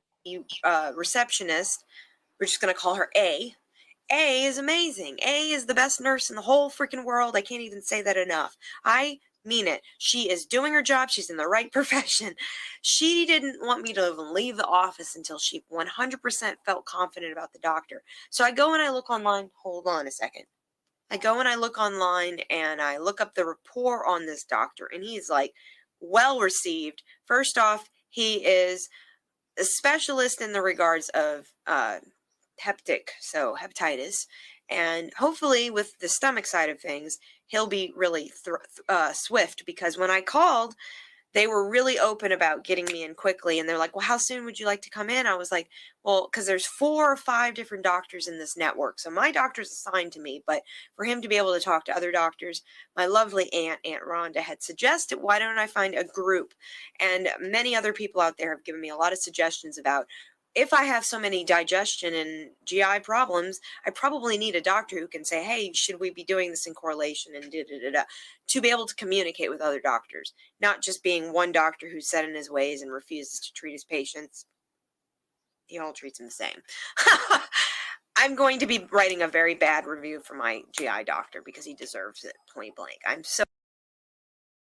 I want to encourage you guys to understand that I am not giving you guys medical advice in any way, shape, or form. I am just sharing my own personal experience with what has happened through time and consistent documenting. And what I just said was explained to me, and I think I go into that. If I don't, you're going to get it twice.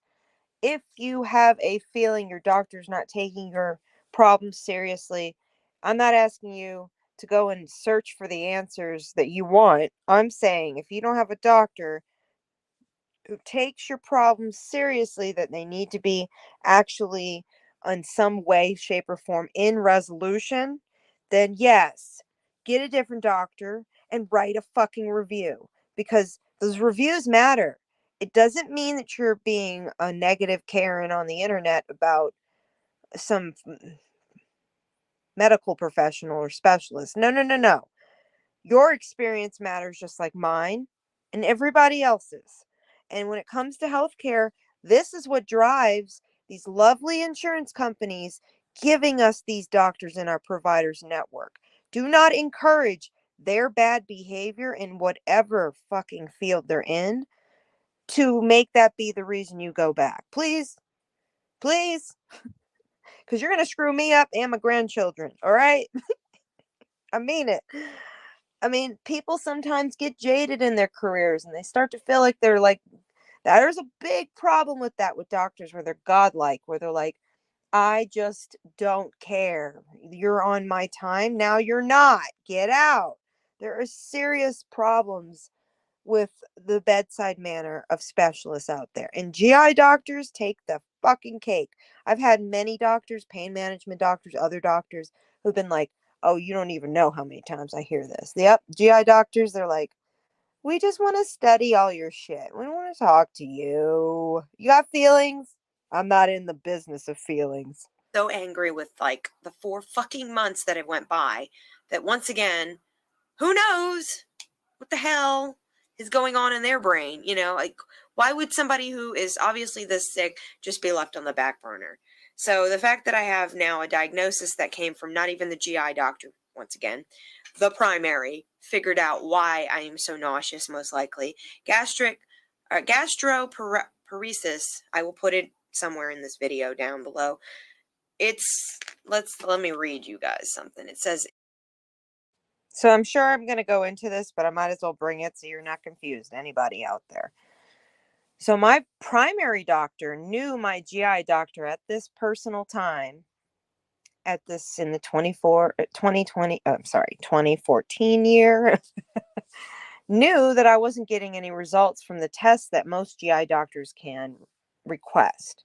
But thankfully, my doctor, my primary, kept hearing me relate over and over and over these same symptoms, and he had a suspicion. He had a hunch. He's like, you know what? Does this happen? Does this happen? Does this happen? Going down the list, asking the really hard questions. And he's like, all right, we're going to order you a stomach emptying test. We don't need the GI doctor for this. I am sorry this took so long for you. As your doctor, I want you to understand we want to get to the bottom of this. I literally got up off the chair. This is pre-COVID dates, guys. Got off the chair, ran up to him and hugged him the tightest, like he was family. And I was like, thank you. And that's what it should be. Your doctors need to be there where you feel like you can tell them anything and they can offer advice. They don't have all the answers, but there should be at least a track, because the primary is the guy who brings you down the wall. He's like Toto, guys. He's like the little dog, you know. He needs to be with you through all of this, wherever you need to go. So, and I mean it.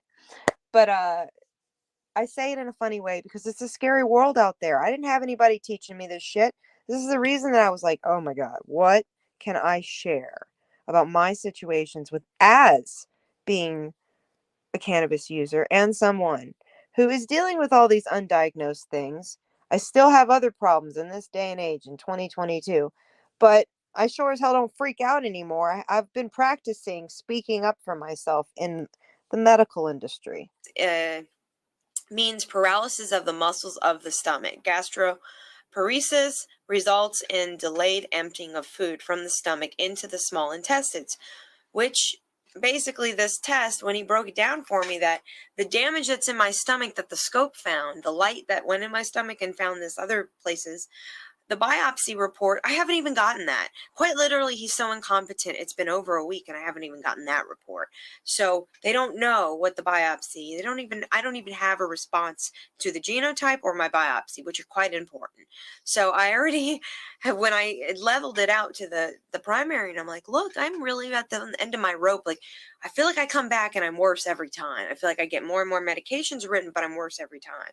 This is not how I want to live. I'm already got so little that I feel like I can look forward to right now. I am not happy with the fact that my right arm is now going numb. It has constant pain. This is not okay. Should I just sit back? Because that's kind of how they want you to be. Like, so I got on the phone with my insurance company today because I was told in the last video, if you guys saw, wow, linked below, I was told that maybe my insurance had been canceled from CVS. They were very confused. Now I've gotten like 50,000 different responses today, but when the final call happened with my insurance company, that's the second part. I apparently have an HMO. So the second part, I'm learning about this shit. It's like total crash course into healthcare. God damn it. That separate section, extra healthcare, you have your one main health insurance, and then you have your extra added, which is called MediConnect. That's what I found out. I have a MediConnect. So anybody out there who's wondering, oh, that makes sense. I know what that is. MediConnect is the word I was told, and I have an HMO. So this plan only fits so much. Like, massage is not covered in things like that. But in the retrospect of having a vision and dental and all the other little aspects to it, they do cover that. And apparently as of July the 1st, I became effective for the additional insurance, little things like the dental and whatnot. Which is so crazy because I'm in Colorado and it's really hard to get all this stuff. I get a lot more specialists, and like, I don't get medications, but I don't ever want them. Like, they write them and I'm like, to do, skip out of the office, and I'm like, nope, we're not doing it. We're not doing it. Actually, over the last few years, here's a tangent. I've actually become antibiotic unresponsive. And if you guys follow me, you know that. I had to have my tonsils removed over the last few years. So my immune system just went to shit over the fucking last few years, and getting sick over and over and over. I have learned how to use, garlic pills and other things, natural supplements that are helpful. But like, health wise, it's been real hard to find besides a primary on a regular basis. Like, I won't keep a primary if they make me uncomfortable. That's just not going to happen. It's like just not going to happen. But specialists and other doctors, like therapists, things like that, those are so hard to find a good relationship. And those are really the ones you want to trust all their efforts. You really do. So I feel like this video is such a testament to like how hard it feels you have to work to get answers when you're struggling with anything. And after 24 months, apparently you get glasses covered and da da da da. So it's amazing. I was like floored. But then I call to make an appointment for this vision, and they say I don't have any insurance. So I get back on the phone with the fucking insurance company. Like I said, crash motherfucking course, with the insurance. And they were like, no, you're fully covered. Tell them MediConnect. So I get back on the phone with the vision, and I get a voicemail. So at this point, I am looking forward to literally just having appointments. I am going to see an OBGYN tomorrow, and then the following day I'm going to see my lovely dentist. Yay! I still have dental because everything seemed to go through just fine. And I'll just continue to share with you guys how this funness floats into the universe.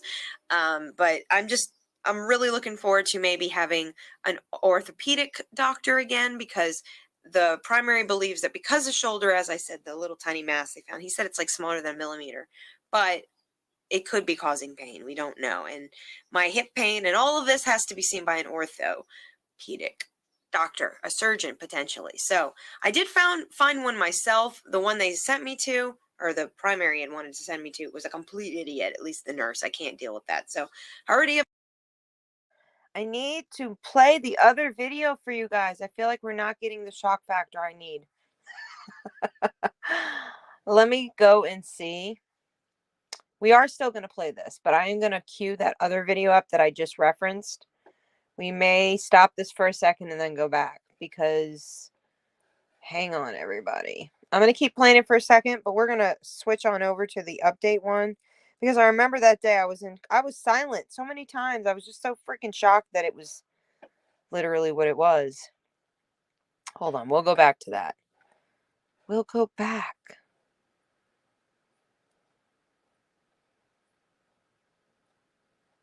It's worth it. I promise it's worth it.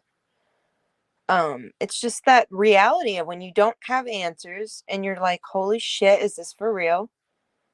Are they making me feel crazy? Are they causing my crazy? Is the stress of trying to find out making me crazy?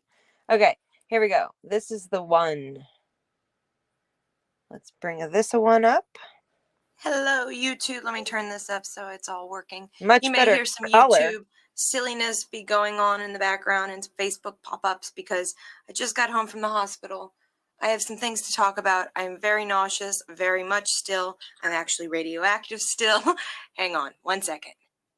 Okay, and I have returned, and obviously, if you guys haven't noticed, where the hell have you been? I dyed my hair. I am actually quite pleased with the color, except the back of it needs to be retouched already. So it means that probably in a week from now, I will be redying it already because it didn't get enough coverage in the back. But in the front, it looks great in comparison. So I'm expecting a phone call. So when that phone call comes through, I will be putting this video on pause or on stop and having to make 2 parts. I don't know. Hopefully I won't have to, but. So I went to the stomach emptying testing. I was supposed to go at 1 o'clock. I ended up going at 11. Here's some of that lovely bud. Oh, I just dropped a bunch of it. Of the strawberry. I mean, no, not strawberry. Listen to me. Of the cherry. The cherry. Kush. So, the stomach emptying test basically goes on for however long the doctor orders the test to go on, apparently, because when I was in there 2 hours, but for the person before me who had the exact same test ended up having only been there for like an hour. Apparently it wasn't quite 2 hours, and they had to go do like a second follow-up thing the next day, which I thought was strange. I didn't ask questions because it's another patient, but I just was in the same room waiting for this person to be done. And basically it's the same situation that I went through. They were given something to eat, I wasn't there when the solution was put on their meal, as it was on mine. They gave me bread. Cheers, everybody. I'm so sick to my stomach. It's not even funny.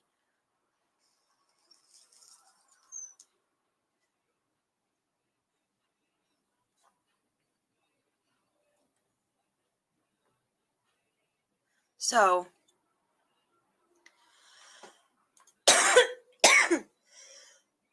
doesn't work out. So, I'm a vegetarian. That doesn't work. So, initially they were planning to give me a tuna fish sandwich. I'm a vegetarian. That doesn't work out. So, he said, do you mind an egg salad sandwich? I said, yes, I do mind that. I don't want that. It will make me just as sick. I hate eggs.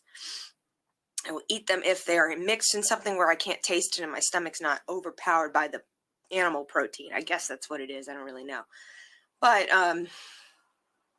so initially when I got into the test, I was able to get there early, which really was awesome because even when I finished the test, I finished it an hour after I would have, or an hour earlier than when I would have. I would have been out of there by 3 o'clock. So this time right now I would have been leaving.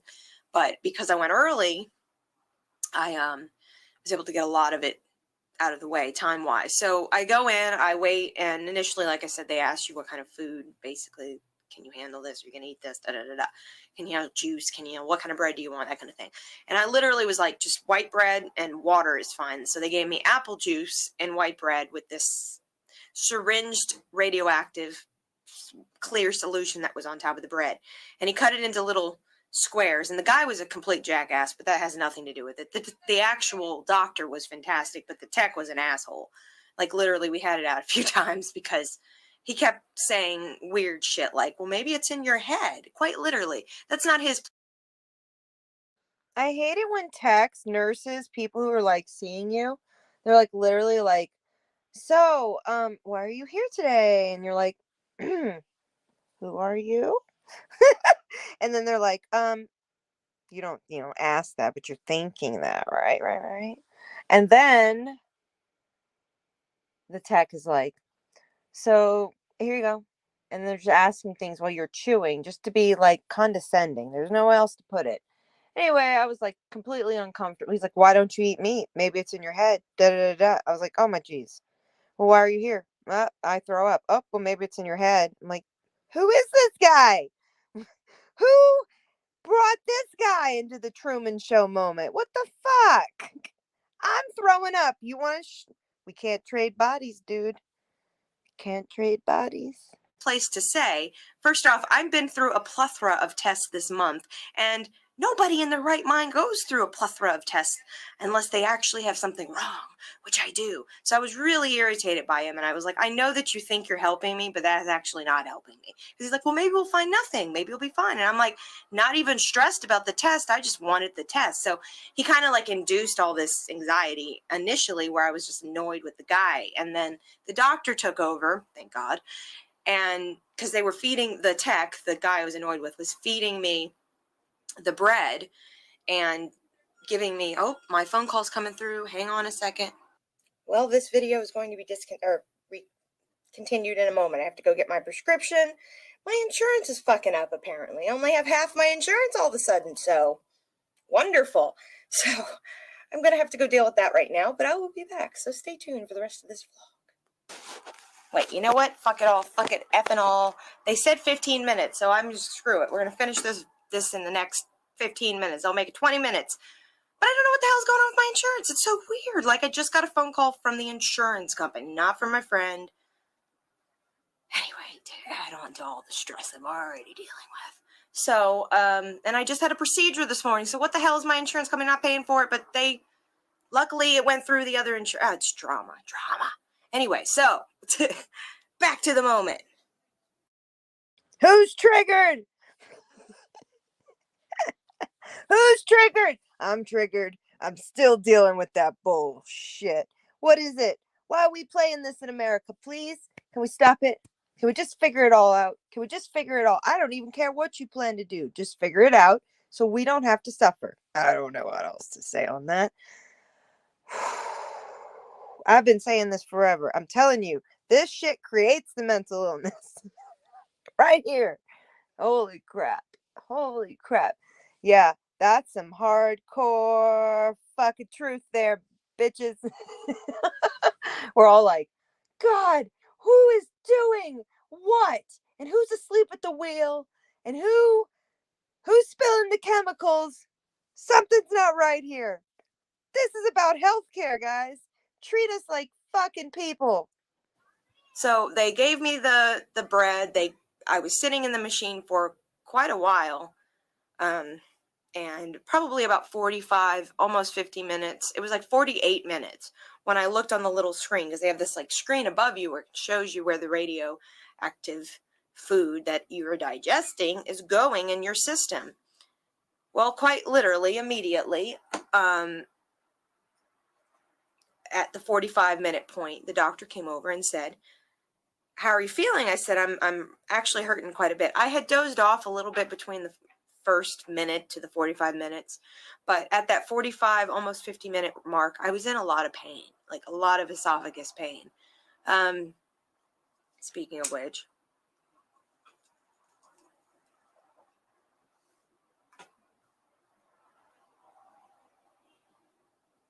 so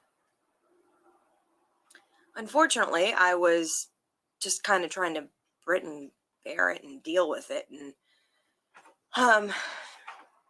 the doctor came over and said, well, you see that little white area, because where your esophagus is, where you first swallow food, and then there's like, it kind of goes to like to the left. I think it kind of goes to the left.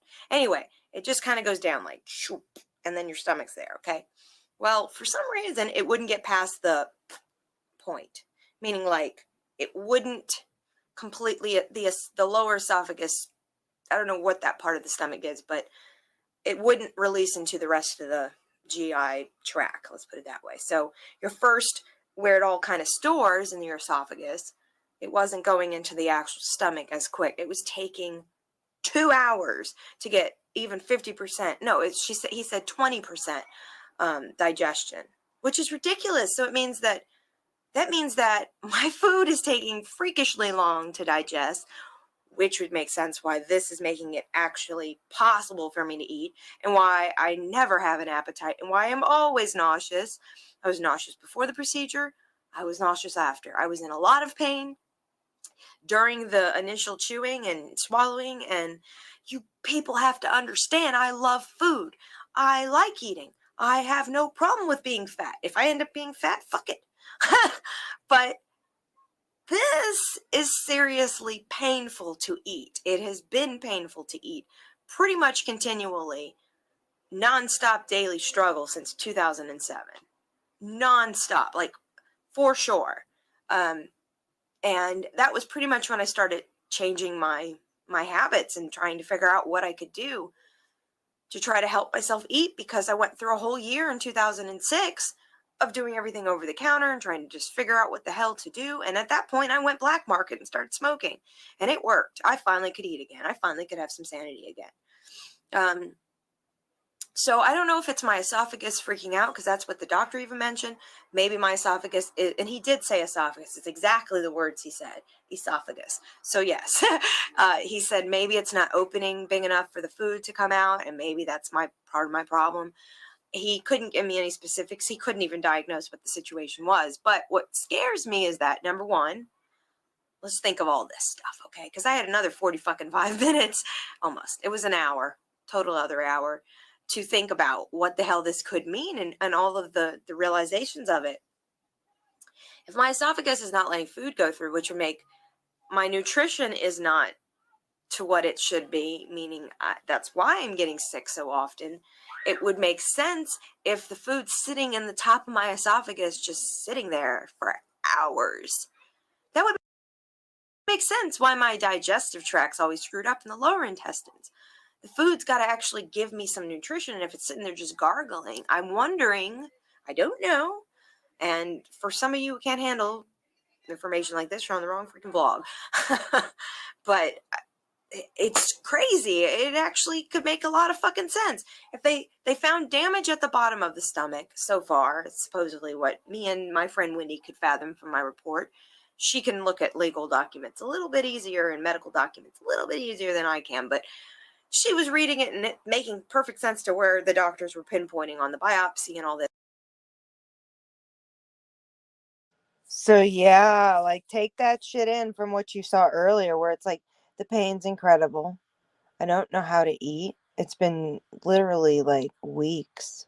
So I'm only able to eat like a handful of food. Like my hair was just fucked up, man. It became so thin.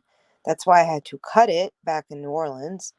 And when you're like hostile because you're just so fucking uncomfortable with pain and whatnot, but you're in a relationship that's saying, come on, snap out of it. This isn't real. Woo! You're not in real pain. I don't see it. Where does it hurt? Oh, maybe. Here, smoke a bowl. Shut up then. That was kind of what was happening on a regular basis. So relationship wise put me in a mental state of like, well, fuck. When I finally moved back to California, which you guys will see in some future vlogs that I will share again as we do these reviews, because there's some great damn footage of the trip and all of that are hidden because you guys haven't seen everything. I haven't shared everything. I held it back. I wasn't trying to be all woohoo about it, but I do think it's good to look back. And so, looking back at this video in comparison to the first few videos that I made where I was like, I don't know why, but cannabis is working. This is so freaking weird. It's weird. I don't know why. So it looks like the upper esophagus from what the doctor saw with the camera scope just recently actually might have not taken enough emphasis on the actual upper esophagus, the processing of the food to get it to the stomach. So maybe by the time it gets to the stomach, it's so fucking who knows what. I don't know. But this is a huge possibility of questions, of new questions of like, what the fuck does this mean? So, and the reason that I'm making so much emphasis on it is the doctor said, were you watching it for this 45 minutes? I said, no, I was falling asleep here and there. He says, well, look. And there was like that little white spot right where my top of my esophagus was. You could see it just dance, just go up and down and slowly trickle food down. But so little that the doctor was completely mortified by that. In the first 45 minutes that I had not had at least that digestion, at least of it going to the lower part of my stomach. It's like it's choosing how much it wants to pull and then storing and then pulling and storing. And because by the time the first hour was done, the first full hour was done, I needed to use the restroom. So I'm telling you, I could even see from the graph that the lower GI was already starting to get digestion too. So it's like, this could really explain a lot. Maybe I am like eating food and it's not digesting for 4, 5, God, who knows how long. Because as the test ended, which was only 2 hours, it's how long they kept the picture on me. The radiologist keeping this square thing on over my stomach, over the GI area. Pretty much the entire part was like this to the lower GI. Was like, I said, so am I supposed to stay? And he says, no. I mean, in my career, I have never seen anything like that. That's what he said. And I was really confused by that because what is all this? The GI doctor doesn't know what's going on. My radiologist is confused. Radiologist. Yeah, he would be a radiologist. The radiologist who performed the test is confused. He even said to me, I bet you're going to be in here again, which I was a little confused about. So I don't know if that means they'll try me on new meds and then do this test again. I don't know if I know what that meant, but what the fuck?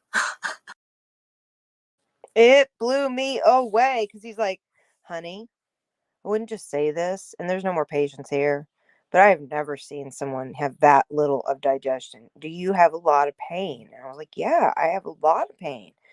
He's like, you need to emphasize this with your primary because you 100% have a problem. But he could not tell me the diagnosis. He didn't tell me that. Smart man, very professional. He's very professional.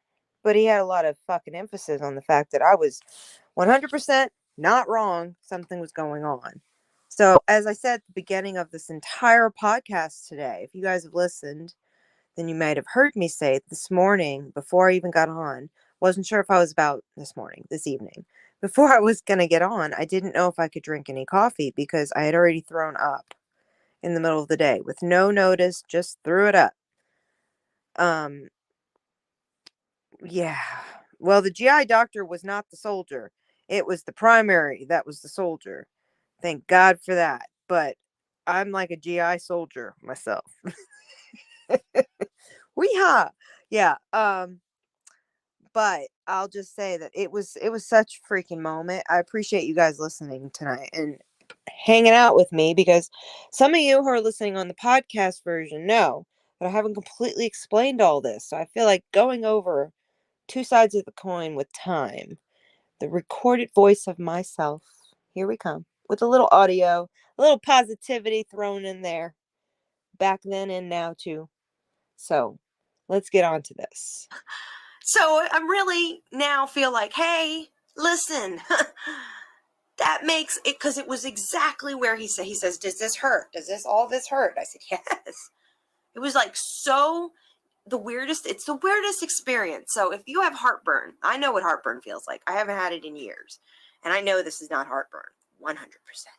But the same way that it kind of dances up and down and makes big burps and you think you're about to throw it up, it's pretty much the little warning I get before I throw up. So I'm laying on this table. I'm in the first hour and a half. I'm not quite to the end of it. And it was just bouncing. I mean, gurgling. And I couldn't, and he had me strapped in this thing where not zips, but Velcros over you. So your arms are literally next to you, bound, next to your arm, or next to your thighs, bound. I could literally move my hand like that. That was it. And I was, for the blood circulation, because I had such pain in my shoulders and my neck, all of that. But he had me on a kind of like a wedged upright, somewhat upright, slightly elevated upright, because she'd be like 47 degree. Not quite. Yeah. Anyway, upright, slightly upright. And I was already at several times thinking, why didn't they give me a bell or something? Because he kept stepping out of the room, and the other doctor too. I'm really surprised he did not throw up the freaking bread, because seriously, over that hour peak, it just was sitting there. It wasn't moving. And yes, people, I don't eat white bread that often, but I've eaten bunny bread many a times in the last year and never have had any other option than to eat it out how I eat everything else, which is just it hurts to eat. When I eat, I really have to make a decision. Am I about to induce pain? Because that's really truly how it feels. So when I saw this, I could see the picture, I could see the physical food sitting there, and the doctor being concerned about it. Red flagging all that was huge. Like, I mean, first off, it was like, I'm being heard. Wow, they actually fucking see what I'm talking about. Now, I don't know what the report looks like when they actually print it out. I'm going to actually get it tomorrow. I'm sure it'll probably be snapshots, but they took 120 pictures of the stomach through the 2 hours. So that's the total of a picture a minute, obviously. I'm not sure how and what we're going to do next, but as of tomorrow morning, as early as 7:30, I'll be calling my primary to see what they have available to get me in tomorrow, because I'm trying to sit down with the doctor and say, okay, here it all is. GI doctor won't call me back. Can't find another one. Help me find one. Here's the test results. What shall we do? That's literally what I'm going to do, because at this point, I'm not even sure if I should sit here and wait for the GI, because I've called him this morning, called him yesterday, I called him last Friday. I've called him every day, except today. I didn't call him this morning. Did I call him this morning? Maybe I did. I did call him this morning. So I'm at like this point where I'm like, there are obviously something seriously visually wrong going on, so they can see it. There's this new test that's actually red flagging it, and we've got another visual from the inside of the stomach. I'm ready for the lower GI. What the fuck is going on? If it's the lower GI that's at the disrupt mode at all the end of this, hell, from the little things I'm feeling to now who knows what's in the lower GI, it has to be ordered. It has to be ordered. I need a lower scope. So we'll find out what tomorrow, what the radiologist, or radiology department deem it as, if I need to, if they're going to refer me to. And here, drum roll, guys. You ready for this? I've never had a lower scope. It's 2022. All the doctors I've dealt with in Colorado that have anything to do with my gastroparesis have all been excellent with getting my liver back in shape because of the same kind of doctors you go to. But they are not helpful with tests. For some reason, they don't believe it's necessary.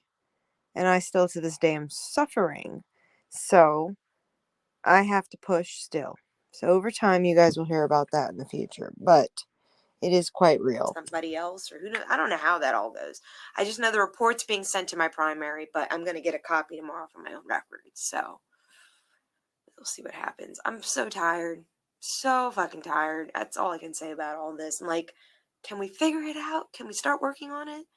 And this medication that I'm going to pick up, like, any minute, next 5 minutes, I gotta go drive over there, is for stomach irritation. And I'm not sure if it's going to be helpful or not, but as of tomorrow morning, I'm going to start taking it. But because I have all this crazy radioactiveness inside of me right now, I'm not really feeling like it's even safe to chance any of my meds right now. So, being that nothing obviously digests properly in my body, it's fucking comical. I mean, like, the fact that it sat there, the fact that it fucking sat where it hurt. I mean, I didn't even say anything to I didn't say a word to them about I was uncomfortable or the nausea or any of that.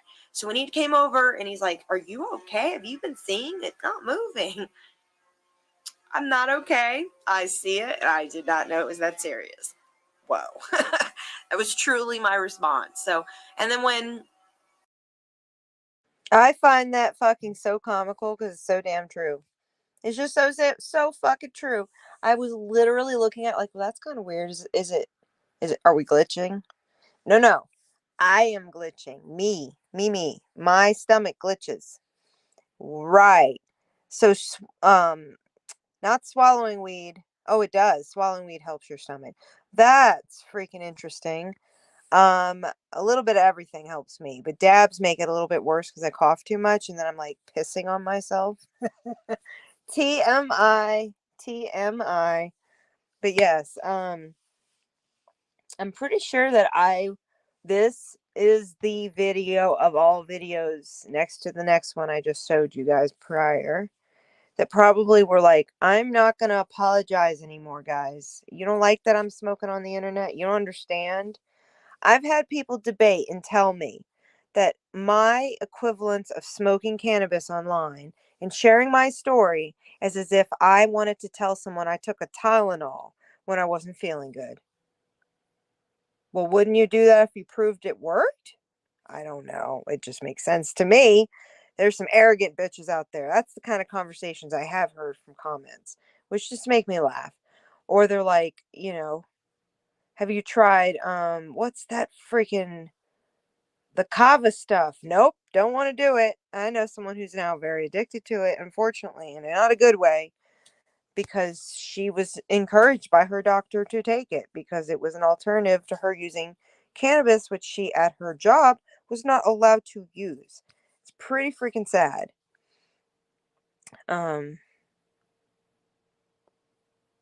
Really now, we'll see. I don't dab marine or a wed marine. I love the swallow the smoke. Try it sometime. Thank you, sir. Yes, I mean, for me, it was, I did not at these times in my life like to use bongs, but I was using them. I preferred to use a steamroller or pipe. Joints, I didn't know how to roll them, and I hated a roller. I didn't perfect it at that point. It wasn't taking time. I had a vaporizer, wasn't very impressed with it, but the small portable ones, the clouds were great. And we will be doing an episode where I'll review some of the old products that I used to try and share with you guys and all the new stuff that I have these days. the test was done down to the like, ding, ding, you're cooked, you're done. There's nothing else we can say. Like I said, should I keep sitting here? Should we keep looking and see once it finally digests? He says, no. He was like kind of shocked. Not by me, but by the situation. It's just so crazy. So there might be some answers. So this is probably why cannabis works. It fucking relaxes it, I guess, because as soon as I smoke, my GI doesn't feel like it's Like, it's just the weirdest fucking feeling. Like, from a tightness to like water goes over it. So whatever this is doing, if it's causing the mucus that maybe then helps the food go down, I don't have to know. But that's for a long time. That's what I believed it was. Like, as soon as I smoke, I'll describe it. I'm very nauseous in my esophagus. Right there. And so that being,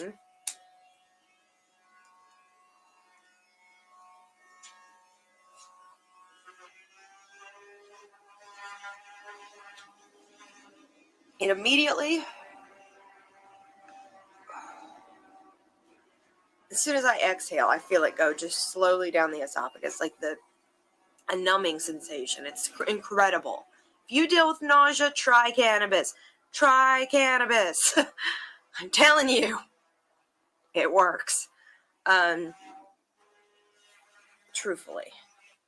So I have about a minute to go, less than a minute to go. So, everybody, if you guys have been listening tonight, I really appreciate everybody listening. But this is exactly what it was. I was like, from this day forward, fuck you all who have anything negative to say about it. And I stay to that point. I have not wavered. I don't even get negative comments. But when I do, they just disappear and I don't remember them. Be gone with thee. Mind you, I lived in Long Beach. It was a city. It got a little loud.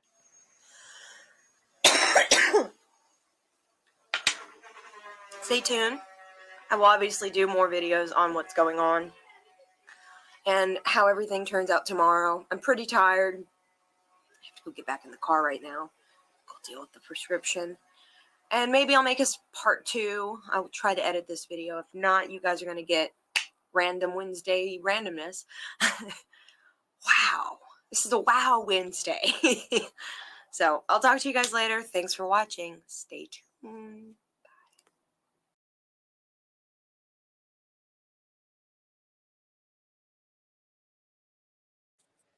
So yeah, everybody, I think that this has been a great show so far. Tonight, sharing a little bit of the history. Yes, I used to watch Nick 420. Yes, I did back in the day. Back in the day, sir. I'm pretty sure. Was that in my title? How did you know? Who's in it? How'd you know that?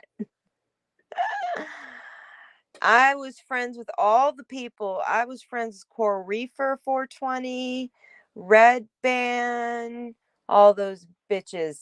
They're all everywhere else. Some of them are in Hawaii. Some of them are in all over the place.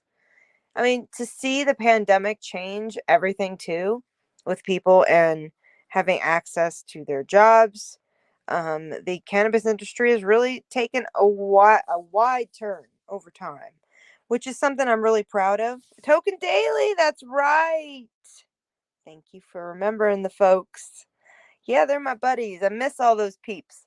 I mean, Coral Reefer, she's doing wonderful. I'm proud of her. She got married.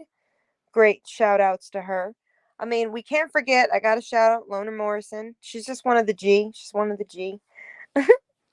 But yeah, myself, me over here, MsChronicChronicles, has always just been the low key canna mom over here, nowadays. But in the old days, I was just I was the cannabis lady, the girl next door who toked a lot. But absolutely, my private life has been private. My relationships have been only shared when it was ready. And I don't really regret anything. I mean, I worked with a few people collaboratively on YouTube. That's not been good. That's not been good in the way past. But uh, the days that I was able to meet some of the most incredible, innovative, community-driven cannabis folks. I mean, just even winning my old grow system was just incredible.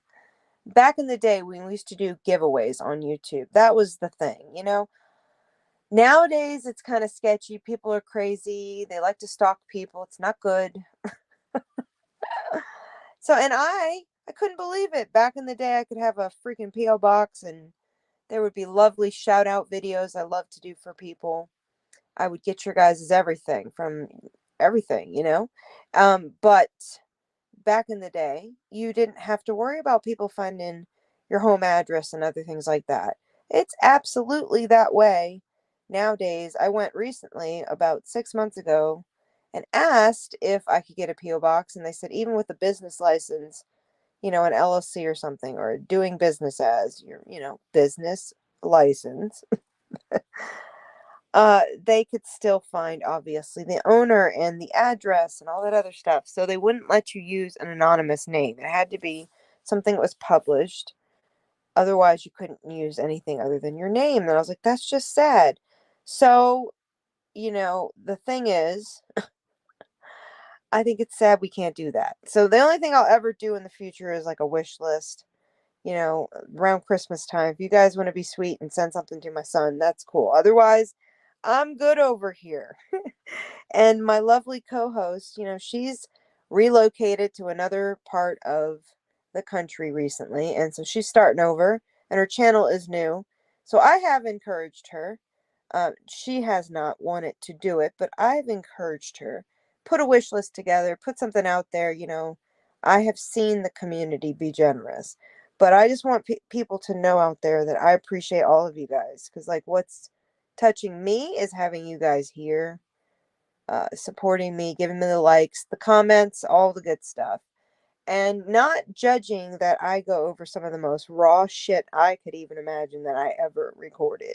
Like I said, it has been 10 years since I fully watched those videos. But there's so much content, and it was hard for me. Back in the day, I was like, I don't know why I feel the need to put these videos out, but I just feel the need.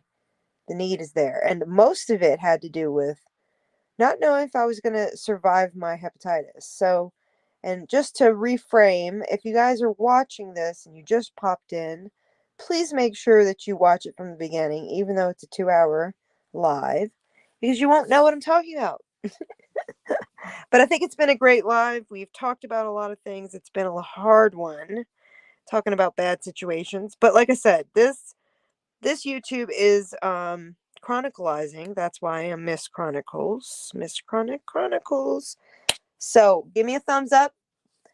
Share this video out if you have a friend you think would appreciate it. Maybe they're going through something. You know, there is help out there.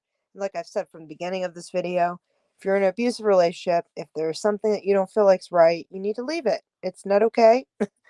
Leave. It's not going to fulfill you. It's called toxic, and it's codependent, and it's never good. So until next time, guys, please stay tuned for the next podcast, which will be on Wednesday. So I'll talk to you guys later. Have a great day, night, wherever you're at. And look in the description area for any of the videos if you want to watch them exclusively from this channel. I'll talk to you guys later.